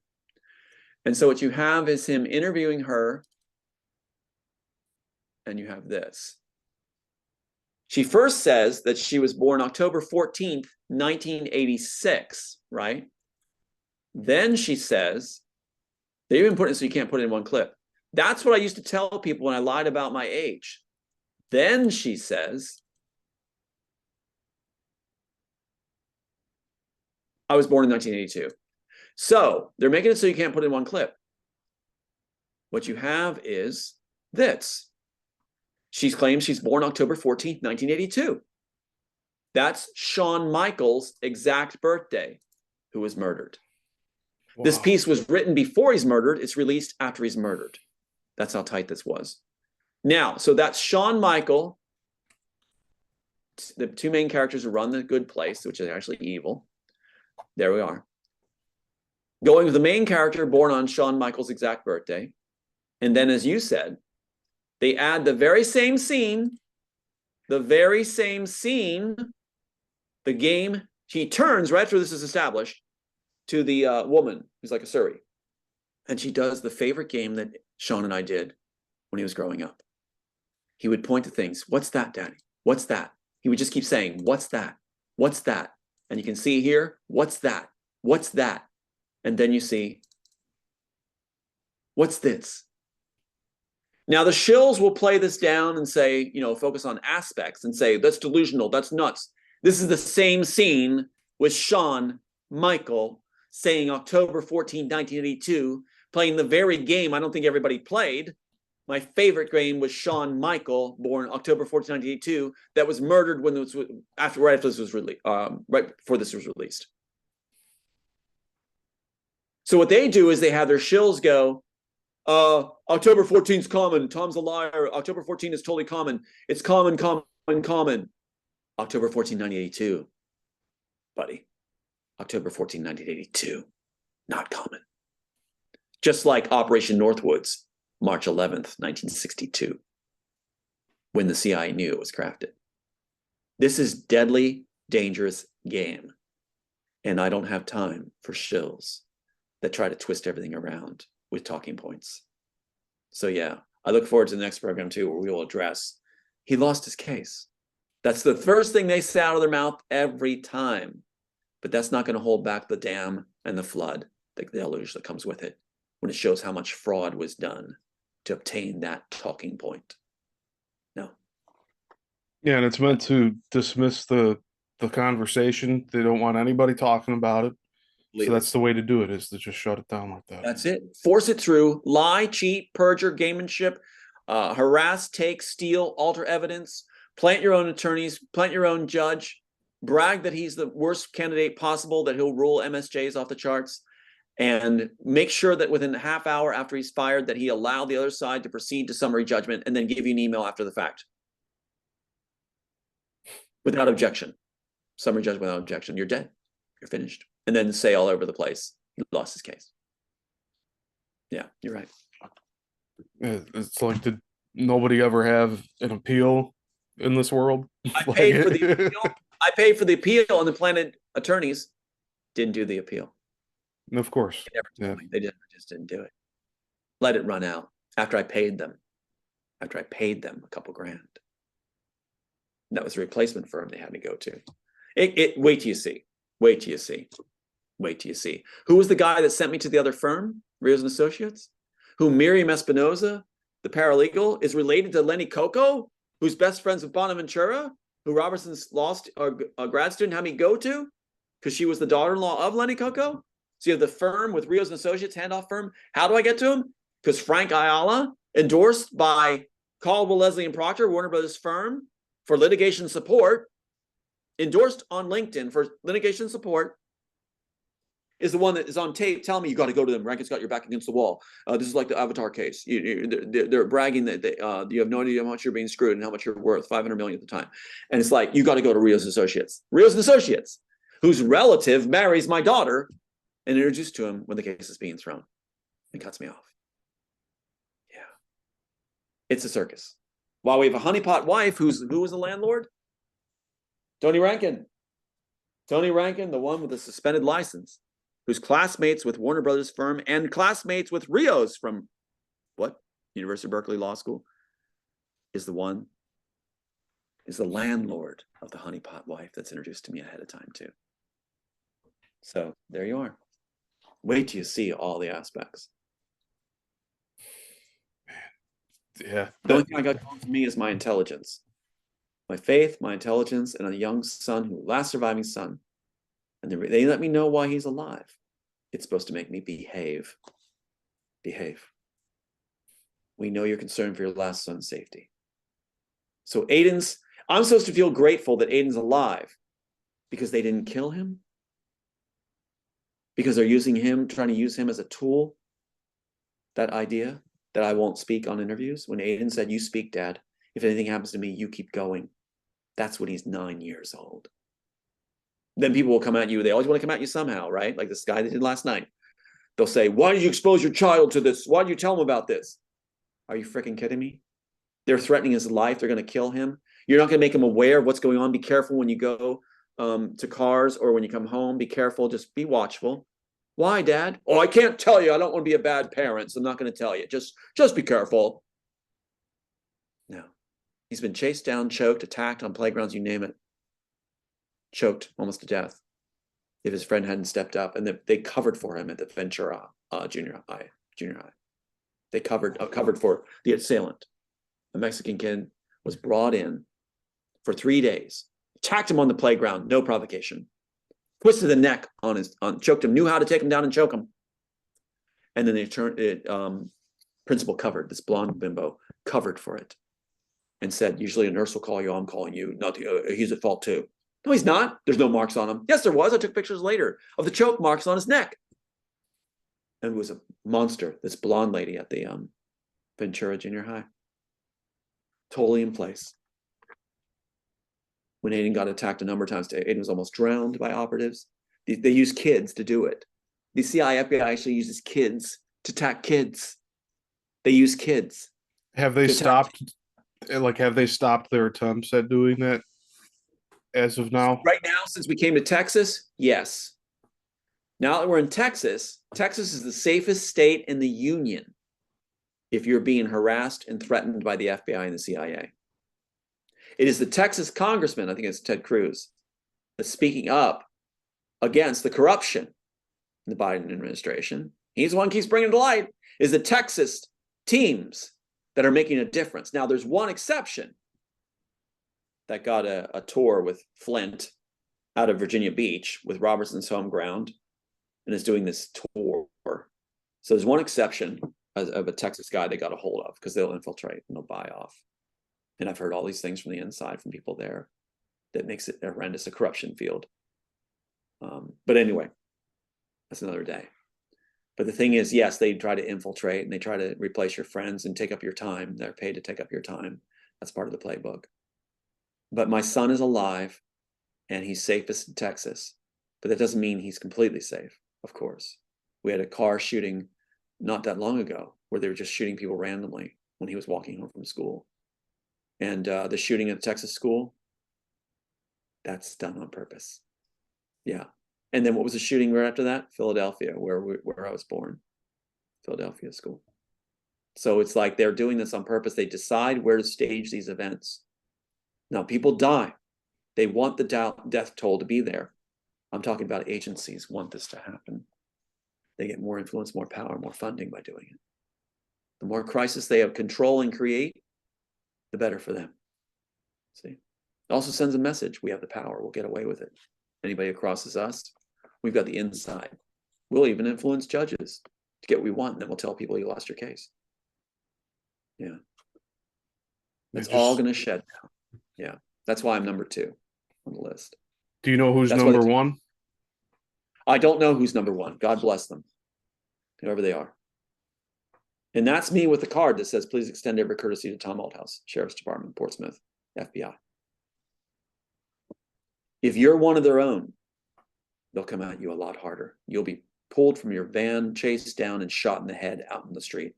And they'll claim it was self-defense. Cowards. Cowards. Absolute cowards. Is your sister currently employed with the FBI? And has she sorry, I have two questions, so I answer the first one. Go ahead. And has she maintained contact with Aiden and yourself? And No. I mean, at least recently. No, she's constantly working through others to cut me off. She's got the whole family cutting me off now. She waives her credentials that Fitzpatrick gave her. You know, all those credentials she got from him when she's an unlicensed elementary school counselor, like I said, at Rolling Meadows Elementary. So, you know, no business being around kids. But the thing is that she's with him all the time. Right? Where's Rolling Meadows Elementary? That's in Pennsylvania, Doylestown, outside Doylestown, Okay. Pennsylvania. I hope I have it right. There's a Rolling Meadows, Illinois here. So that's wild. That's wild. But yeah, so that's what's going on. That's wild. That's what's going on is she's constantly, she doesn't have to work really.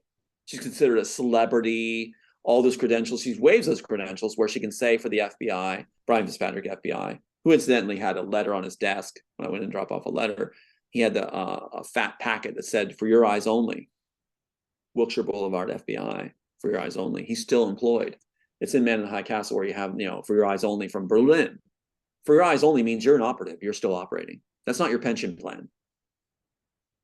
So what happens is he's still very much active as a congressman too, riding off his brother's position, Michael. So what happens is he's still very much rewarding the sister and having her thrive, basically. Even though that the husband now, who was part of this whole cabal thing, is cut off. He's cut off. When they failed at one of their 302 attempts, they were bragging about getting a remodeled kitchen, so it's expensive range, and these trips are going to take. We predicted that there would be a divorce if they failed. There was divorce after they failed. No expensive range. They had to sell the house, and so she gets promoted, and he gets cut off and becomes jobless. So that's after they had a trip flown to London.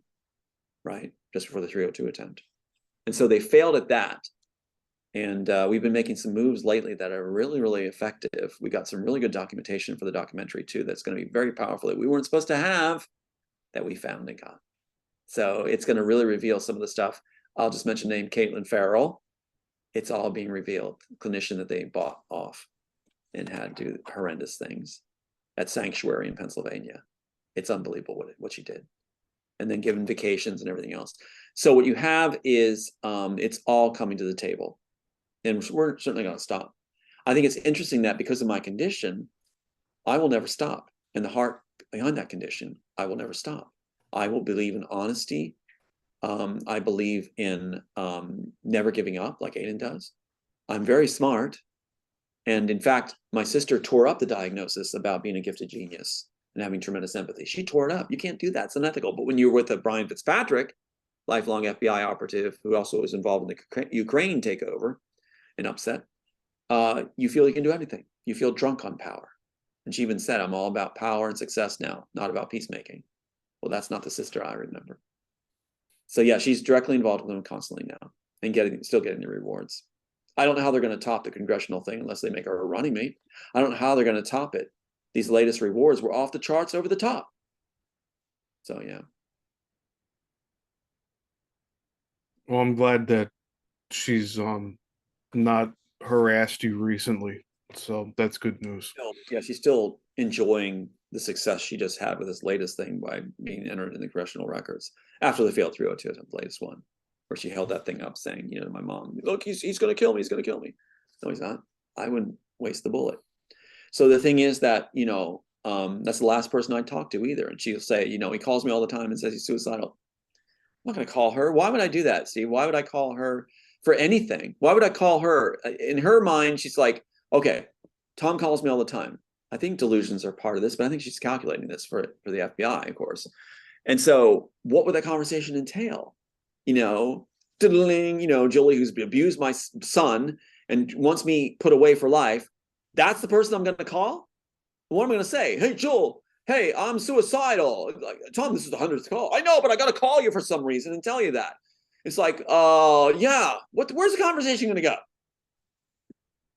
What? Yeah, it's a Tom good just point. happened to call me all the time and say that, check the phone records. They're not going to check the phone records.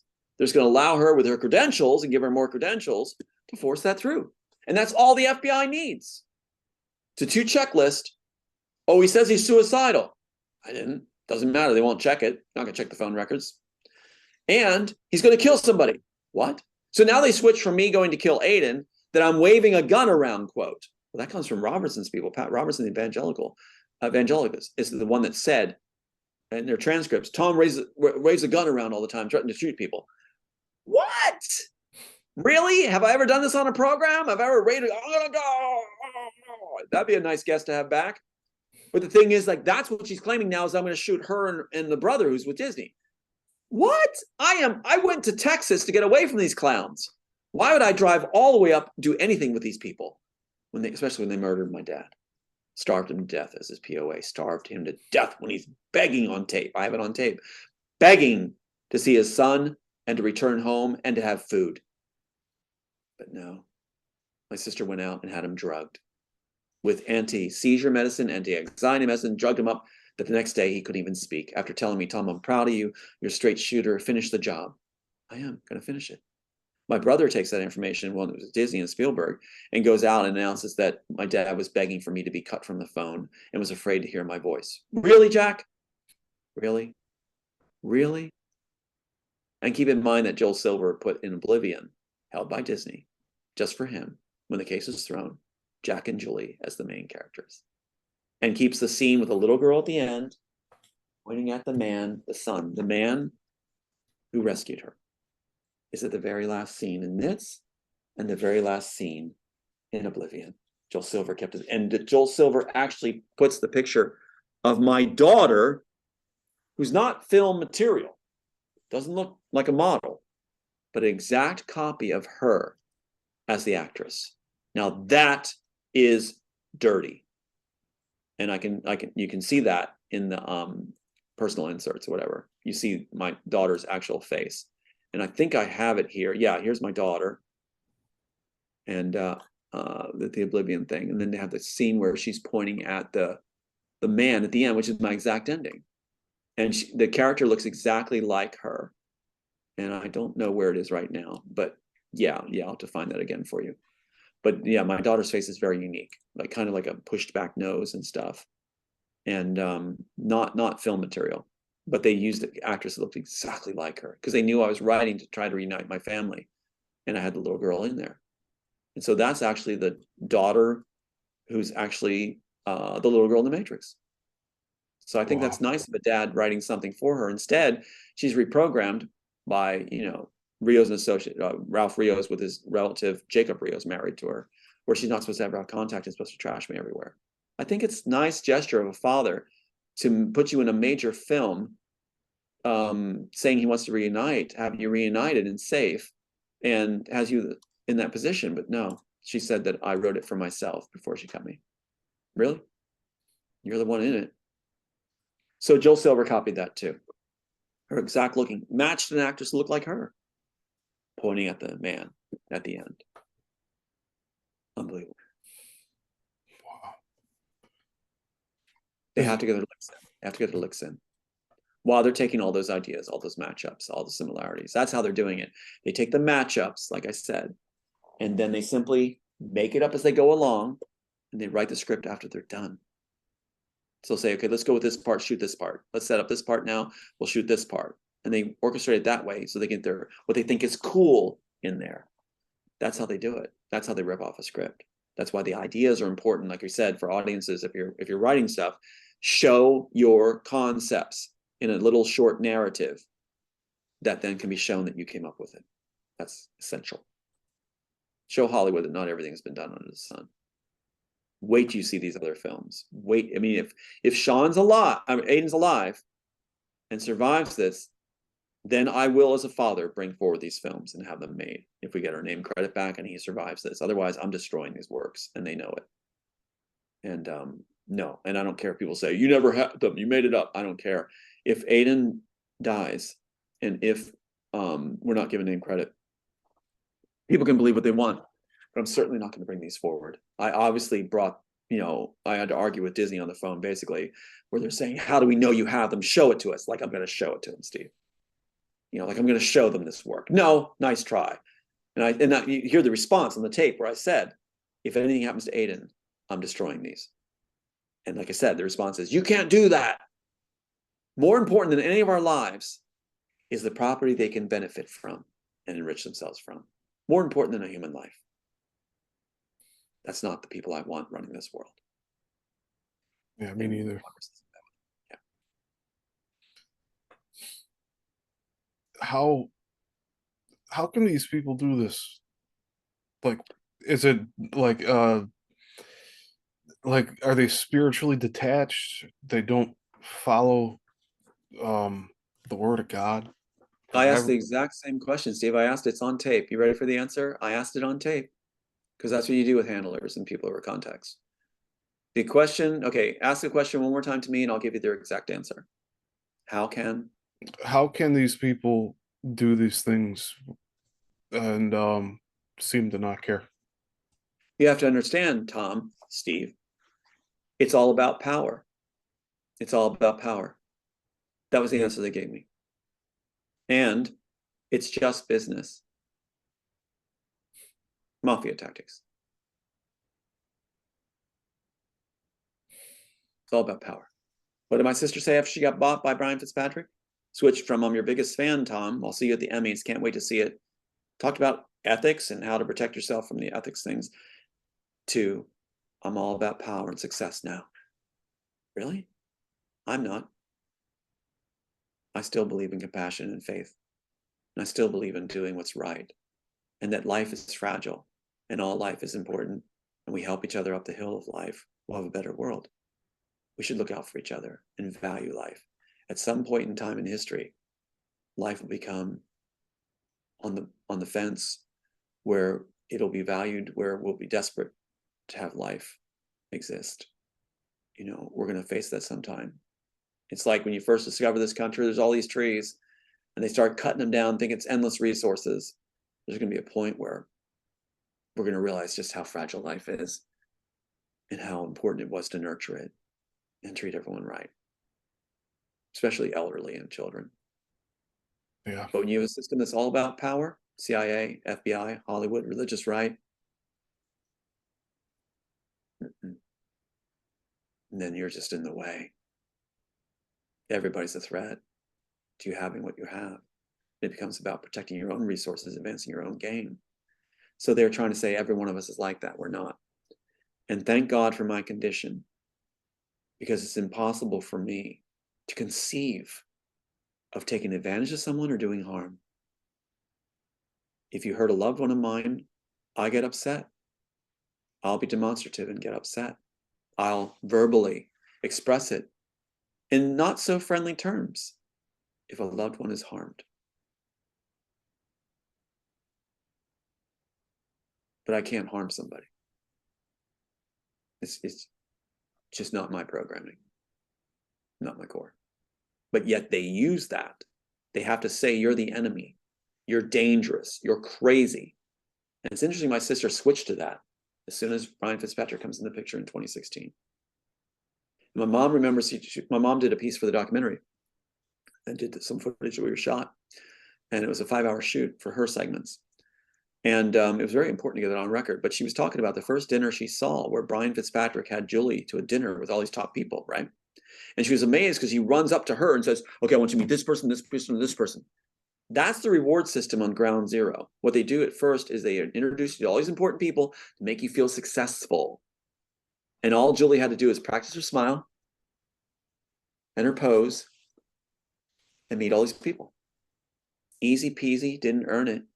President of Psych People, top psych person, congressional records, entered again in a proclamation as Records of Congress. Jimmy Fallon's show, spokesperson Sandy Hook. CNN appearances owned by Warner Brothers. Black tie dinners, engraved invitations, trips to Mediterranean, London, and had an unemployed husband previously, and unlicensed elementary school counselor, bottom of the pay rung for psych field. How are you affording it? If you had a janitor at an elementary school that suddenly took all these exotic trips, got mentioned as a treasure on the congressional records, floor of Congress's picture held up, Jimmy Fallon show, spokesperson Sandy Hook, black tie dinners, engraved invitations, would you wonder something's up? Maybe something's going on. Maybe there's more to the guy than we know. You know, especially when nothing's being revealed why they're so important. But these agencies are rewarding them so well. Yeah, the janitor. Her pay scale is basically around there. Wow. But they brag about remodeled kitchens, the most expensive ranges. Yeah. They have a phrase, if we make you, we can break you. So Andy Zarko, the one that raged at my mom along with Julia Zarko, cut off Tom and Aiden, cut him off, put him away for life. Let him put him away. He's the one bragging about the most expensive range too. Everything, never did anything to him. Always thought we were fine. So he comes on board with Julia in 2016, starts just being horrible. He was unemployed before that, gets a great job with the banks when they sign on with Brian Fitzpatrick.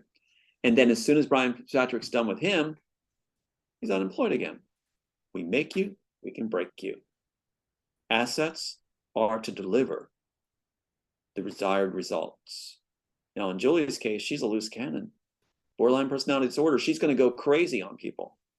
So she's vindictive and vicious, like what happened to my dad, starving him to death as POA. My dad's begging her to stop being the POA, let my mom do it. She claims he's not lucid, and he doesn't know what he's saying. He's screaming at him and yelling at him. Why are you doing this to me, Julie? Why are you doing this to me? So what happens is these people become used to the reward system, like Pavlov's dog, and they will want more and more to fill it. The perfect candidate, like I said, the CIA and FBI, Majorian candidate is borderline personality disorder. And then you don't let that be public. She's screaming that if it gets out, she'll lose her job. What? Lose your job with Fitzpatrick? Well, that'd be a good thing.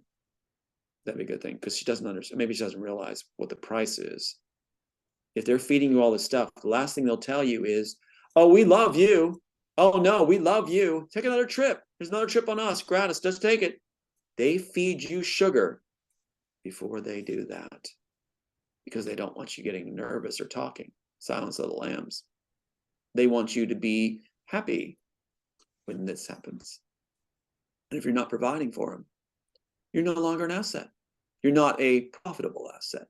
What happens in Game of Thrones in the Harlot Center by Littlefinger? Littlefinger says in Game of Thrones that his girls are assets. And if they're unhappy, it makes him unhappy because they're not getting him a profit. And then he does that to them. So Julie is certainly not making Fitzpatrick a profit.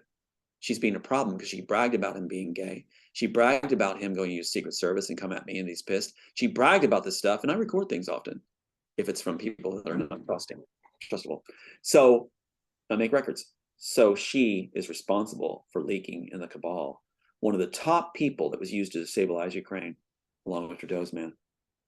So they got a problem, especially when the Rothschilds say that Ukraine is their way to the New World Order. And it's not Russia causing the problem.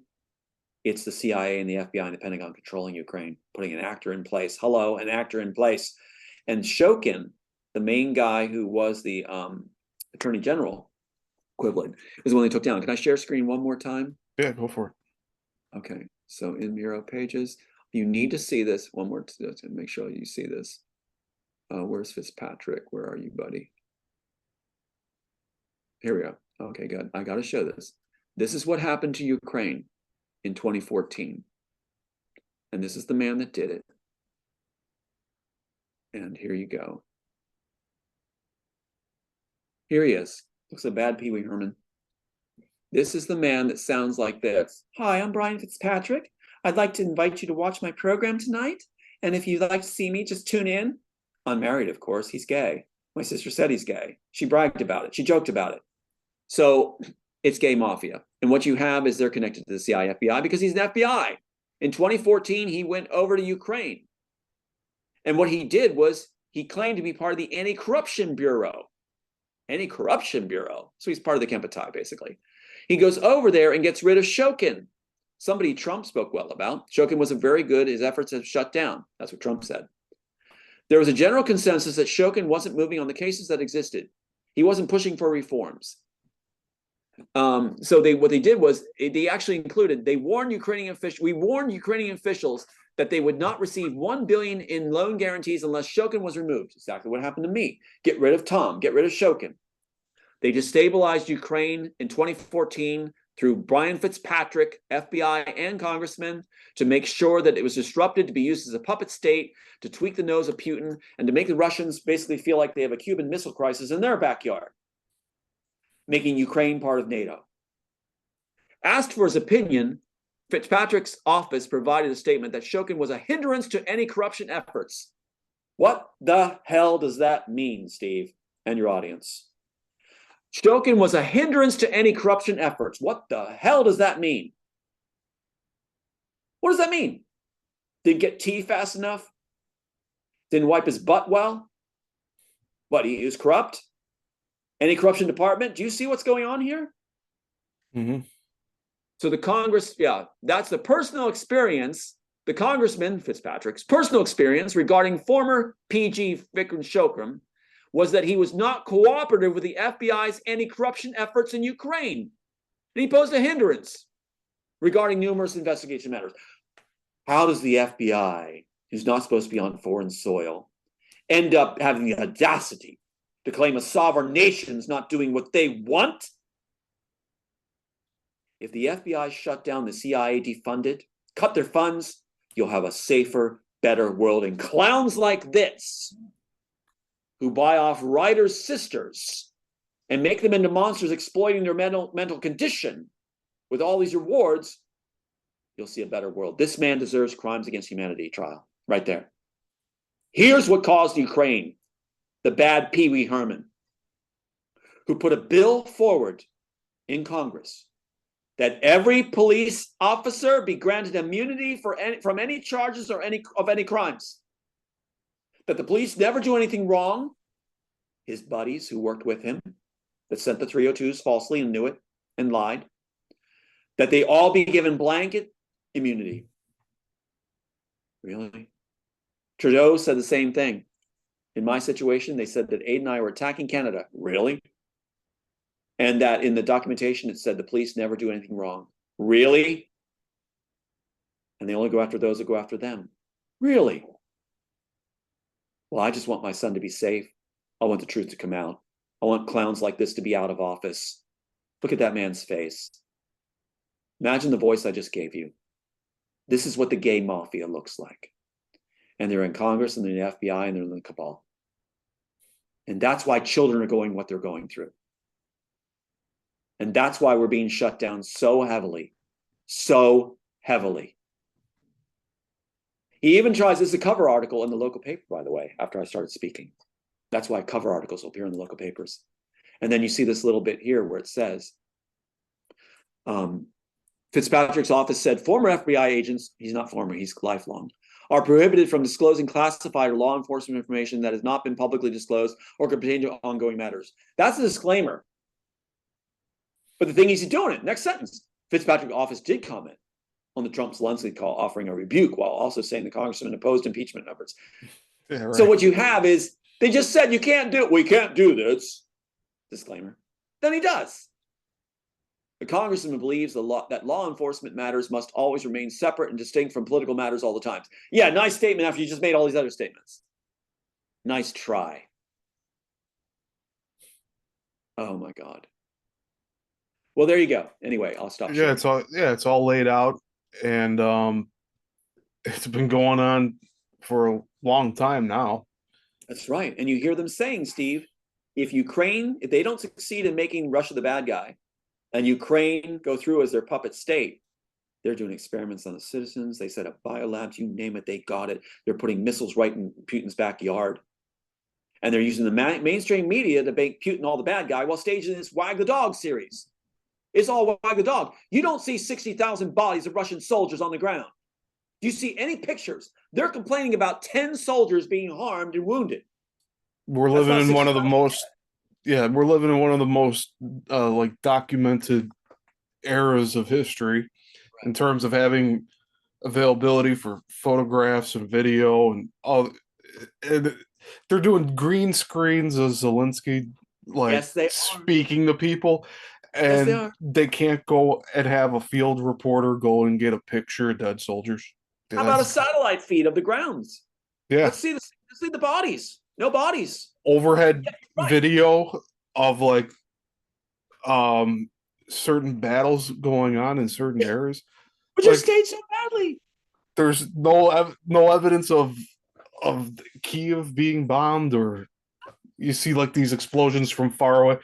And they were also doing that with a few other clips. One of them early on, it ended up being a clip from some some firearm shooting gallery, but they tried to say it was overseas. Like that was wild. They did that with the flag. They did it with the flag. They said like Ukrainian troops putting up the flag, putting a flag over the targets. They're showing like our backyard, a close-up of the static handheld camera showing someone tying a flag onto a pole, on a home pole. What? They're so bad. They cheapen the budget. It's Wag the Dog done even worse, badly. They showed this footage of a tank in the background, obviously a dummy tank with a top blowing. And they show this dummy going through the air, like the dummy going through the air where it's not moving at all. It's just dummy in the air. You can see a dummy, how lightly it falls. While well-dressed actors and actresses are running directly in front of a tripod camera, mounted on a tripod, where it's like got a picture and you hear this. And they have the one lady, all these well-dressed peasants with, they must use the best laundry detergent over there in the world, spotless, clean costumes. And the one drops down in like traditional garb. They really think we're stupid. And stops in front of the camera with a child, picks up the child again, and runs more. It was the worst acting I've ever seen in my life. Believe me, I know the industry got awards for it. So the thing is, like, they did this dummy thing and timed it with this tank thing blowing up in the background with this just a couple dummies in the air, floating softly to the ground, not even body weight, while the is going. This is Wag the Dog, people. Wag the Dog. Badly done. They should have just had the lady with the kitten or the puppy running through. You can hear them going, that's a nice touch. You can hear them basically going like this. You, as a producer or whatever, you see it. You can visualize this where they're going, oh, have the lady pick up the child in front, dead center in the camera. Wow, that was a good tripod placement. Well done, whoever set the tripod and camera up. You caught it right centered. Right centered. The lady comes up with the child and picks him up in front of the camera and then goes on. That's a nice touch. Add the puppy. My God, are they idiots? No wonder their films are so bad when they rip them off. Wait to see the real work. And I want to do a mockumentary of their handling of the Ukraine war. I would love to do that. You should. Yeah. When we get the studios going. When we get our studios going, that's why we're such a threat. Remember, they go after the ones with the biggest threats, because we're actually going to help safeguard other people's work. Like I said, create a library of entries where people can do this poor man's patent and things like that, and they won't be tampered with. And we'll know their tricks and traps. Their attorneys will be out of jobs. We know how the game playbook goes. Not to trust them on anything. Yeah, I read an article yesterday that the U.S. Pentagon has given permission to Ukraine to carry out drone strikes in Russia. Oh, God help us. Why does the U.S. Pentagon need to give permission to Ukraine? Because it's a proxy war. It's a proxy state, proxy war. And who went over there to set it up? Gay mafia, Brian Fitzpatrick, lifelong FBI, and also congressman. Re-elected. And what's the sign say that he put up? Brian Fitzpatrick, for all of us. Yeah, Brian Fitzpatrick for himself and his buddies. And bot family. And how does he connect again back in to in being involved with your situation in Hollywood? Fitzpatrick. Sister was paid off. The sister was paid off and promoted, given all these awards, Jimmy Fallon show, you name it. to down her brother. She's supposed to, what they're doing is setting up a false suicide. And that's why she's supposed to call me all the time or whatever. She was supposed to call and say, you know, on the death of my son, after 2 years of absence, no call. She called, and that tape you hear where she's saying, you know, I thought she was calling for condolences, right? 2 years no here, and there she is calling on the death of John the day he died. And she's supposed to be the one that breaks it to me. And she's going, Tom, you have to say you're angry, bipolar, and suicidal. Now, why is she saying that? My son just died. I haven't talked in 2 years. Why are you saying that? She goes, just repeat it back to me. Why do I have to repeat it back to her? And why is she making it, enforcing it, saying, if you don't say this to me, then we don't have a relationship. And I'm saying, well, then we haven't had a relationship in 2 years. If you don't say this back to me, then you're saying I don't matter. That's a narcissistic response, I've been told, or statement. And I'm saying, well, Julie, if that's the parameters, you don't matter. She was trying to get me to say back verbally, verbatim what she said. So then they have that for her to be a star on the TV later when I'm killed, saying he was suicidal, he was angry, he was bipolar. No, I'm not. That gives her more airtime, success, and she gets her final rewards. So they were setting up a false murder suicide. See? Everything's wrapped up. Never worry. He didn't write it. He never wrote the story, never wrote the screenplay. That's why all the work at the Copyright Office, everything else. So that's why the FBI employs a sister, and this has happened to other families too. That's why they employ family. They need to make you the bad guy, the villain, narcissistic, evil, bipolar, 1 and 2. 1 and 2? What does that mean even? I wouldn't be able to have a conversation with you on your interview in any coherent fashion whatsoever. I talk fast because I'm smart, like you. I talk fast. Yeah, that's part of it. Talk to NASA scientists. We talk fast. But the thing is, no, I don't behave as a narcissist, paranoid schizophrenic, bipolar 1 and 2. All these things have been thrown at me. What's the beauty of it all is all these things have been thrown at me means there's no statute of limitations on any case. We're not done that. See, by their own hands. So they try to do these maneuvers where they'll enter into evidence something where they craft it, create it, and then say, we don't want it on record. We're just going to use this and say that he's this, but we don't want it on record. Because they're afraid of the very thing they're broadcasting. What they're afraid of is this means case. And all the fraud they did means criminal charges, prison time. And it means the public's going to get it and understand it and opens the door for all the others that have been wronged by the FBI and the CIA. You know what the Hollywood film industry is going to do by and large through all the studios? They're going to say, we didn't do it. The FBI, the CIA made us do it. Watch for that statement later. Watch for it later. And watch for more films subtly revealing the FBI and CIA as the bad guys. Why would that be done? Why is it being done? Richard Jewell's story and such. Because the film industries are preparing their excuse. They know it's going to happen. They say we won the chess game, so they're laying the groundwork to say we were actually showing people that they were bad because they were making us do this. So we were trying to make people understand they were bad by putting it in the films. That's their defense for the future. They're not that bright. And if you mess with writers that actually write blockbusters and have more of them, you're just plain stupid. Because we're smart. We think in layers. And we're incorruptible. That makes me think about whether if they're gonna eventually get rid of the FBI themselves or try to dissipate it and make something else out of it. Exactly. Just rebrand it, stab it on its butt, and rebrand it something else. Make the cow sheep. You're absolutely right. So what's going to go on is you're going to see a series of maybe 2 or 3, maybe, this is my prediction, of certain heads of these agencies being replaced with things pinned on them with a golden parachute and a great life. They'll play golf and have sex. But the thing is that publicly, one individual will take the fall, subordinate or top. They'll start moving the top people and say new agency, but it'll keep repeating itself. No changing it. Same animal. And eventually what's going to happen is their funding will be cut. They're afraid of being seen as not useful. So one of the games they have in place is they'll release a couple children where they know the children are, but they won't release hundreds or thousands. They'll release maybe 20 at a time. They gear it, how many children we need to show or say we're releasing in order to, or saving to make us look like we're needed. See? So they create the problem, create the crimes, and then they release something or a group of people or something to make it look like they're needed. Their big fear is being seen as being not needed. That's why that statement, again, is so stupid. We only go after those that go after us. That means you're not needed. We end the turmoil, we end the drama by getting rid of and defunding your agency. And it's not a threat. A person is not a threat if they're saying defund you. That's not any violence. So, and they'll be quick to say, threatening, you're threatening us.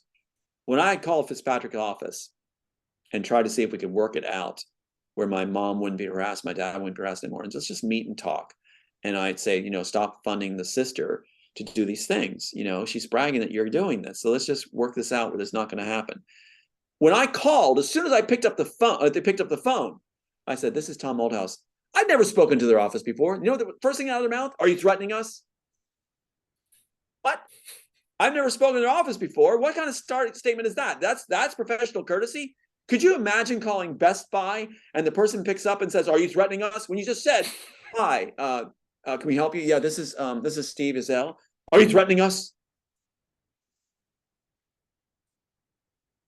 Well, they just showed that they tapped the phones. We don't need you to tell us that, Snowden. We already know. Yeah. It's a lot of what Snowden's not telling us. See, and the public's supposed to think, oh, we've already heard it from Snowden, and he had beautiful music playing and really nice graphics. And boy, did they do nice cuts and professional work with his setting as he's in exile in Russia. Boy, did they do a good job. He must have some nice coin laying around to pay some amazing cinematographers and editors too, which takes a lot when you add all those extra edits. That's a lot of fun, a lot of money. And that beautiful music in the background, which makes him sound like he's just a doll. Yeah. What a great production team. They must have a new production team, Films in Exile, you know, which just goes around and goes to people that are cut off. I haven't seen them yet, but I'm sure they're coming if they're working with Snowden, those of us that have been oppressed. So, yeah. Yeah, Julian Assange is another one who's, I think right now currently being denied extradition to Australia. Mm-hmm. So I think that's the yeah, he's another one. There were two people that should have been pardoned during the last administration, and that was Snowden Right. and Assange, and it didn't happen. See, they're not done with Snowden yet. Snowden's working for them. And what you're going to see is he's going to be allowed to return home to a hero's welcome. They want to control all the players on the stage. The drama is their show. They control the villains and the good guys and the good girls. So what you're seeing is that's what they want you to watch, their show. So Snowden's part of their show. He's living very, very well, actually. Very well. You can tell by the grooming and the tech. And so what happens is he'll return home. It'll be a dramatic thing. They'll want to stage this up like the old shoe from Wag the Dog. And he'll return home to a hero's welcome. And they'll say that he made the difference. The very people that did all the harm are the ones that'll make sure that happens. And they all have to party in the end and celebrate the rushes and the film. That's what's happening. Snowden's not the good guy. No. He's just part of the series to raise the ratings and to get the agenda across. He's telling us nothing. Absolutely nothing. Yeah, yeah, I haven't heard anything since all that went down with him. But We've been revealing stuff. They are responding to what's being said. I've been told they watch very closely to every interview we do. And then the public's supposed to go, well, the numbers aren't that high. It's like, yeah, they pay attention to everything we say. They don't want the numbers high. They're going to make sure the numbers aren't high. And so they're paying attention to what we disclose. Believe me, they want to know. That's why they monkey with the phones and the computers and things like that. The male voices on it, the 666, the 999, the 99333. They're trying to come up with clever ways to do it now. But for some reason, they're stuck on 666. And it's not hacking when they put the apartment number backwards. That's showing you this is man orchestrated, man and woman orchestrated. This is not some kind of bot program that somehow knows your apartment number and puts it backwards along with a 66 and combinations of 66. Yeah. Yeah. In Man in the High Castle, they put on the dollar bills, the Reichsmarks, 666, and they have 7259. They actually have it on the dollar bills. And they have it orchestrated in a very clever way. And I can show you that. sometime too, how they put these things on too. The graphics in the Man in High Castle is off the charts, just like The Good Place, off the charts. But I'm looking to a really advanced, smart world where everybody gets it. And these games don't play. If you want a safer world, a better world, use critical thinking, people, and that are out there, the whole world, use critical thinking. Like I'm sure a lot of your audience does, and you do. Use critical thinking. Smell the roses. Yeah. Thanks, Steve. Yeah. Yeah, and it's happening in waves. I mean, it's going to happen over time. More people will know, but it's That's just right. moving a lot slower than what I guess Well, they've got a either lot of of, us anticipate. they're using their power, they're using their resources to shut everything down, and possibly even the car will shut down, the computer system will shut off on the death zone on the highway to returning from the documentary shoot. Now I'm gonna, not do that anymore. I'll get different ways to get there. But the thing is that, yeah, I think it's time for audiences to really, really be smart. Take the blue pill. Take the blue pill. And they can understand that blue is good, red is bad.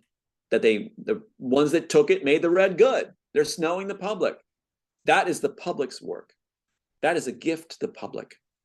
And so put the Wachowskis and myself, or people like yourself, together on the screen and let us talk it out. And you watch how we sound. They don't want to, they won't do it. I kept saying, I'm open to Sophia Stewart and I having a program. Let's both put us on the screen. They won't do it. The only way she would do it is if she had her own person monitoring it. I'm not going to do that. Then she'll just speak nonsense and I won't get a word in. And that person monitoring it, who's her best friend, will be saying whatever she'd want to put me down, like she does. No, I'm not going to have it. That's stupid. That's social suicide. So I'm looking forward to a legit program like yourself, where Wachowskis and I, let's talk about the baby. Let's talk about the scenes where they come from. They had said in their site that the little girl is just a subplot. Now, the little girl means a lot to the man, a lot to the father. And Jill Silver knew that too. So once we line up all the chickens, hatch all the eggs, wait, you see. So I'm looking forward to the next program too that we do, where we can lay out the court thing. That's a big one. That'll take away their talking point, and it can be used as a reference show for any time that surfaces, because you'll see it all the time. He lost his case. He lost his case. It's like, that'll be good to have. Thanks. Yeah. Yeah, I'm looking forward to that. Don't Yeah, I think we covered everything for today for the most part. That's it. I think that's a good stop place. Yeah, awesome. Well, thanks for doing this again. This is enlightening. It's good for the soul, I think, and we're getting the information out there, and we have a good list of things to cover. I mean, it's very, in a way, it's basic, but there's a lot of detail that goes into that basic outline. So, plus, underlying it is they don't want this seen, they don't want this heard, they don't want this understood. That gives it a cool new little boost of energy. And yeah, they do not want this done. So we're breaking their rules. And the latest tactic now is to call things misinformation. We're going to block this because of misinformation. Are you serious? You hold the copyright, you have two intelligent people speaking, you have a smart audience, and it's misinformation. Okay. All the mainstream media could be shut down on that premise, or those parameters.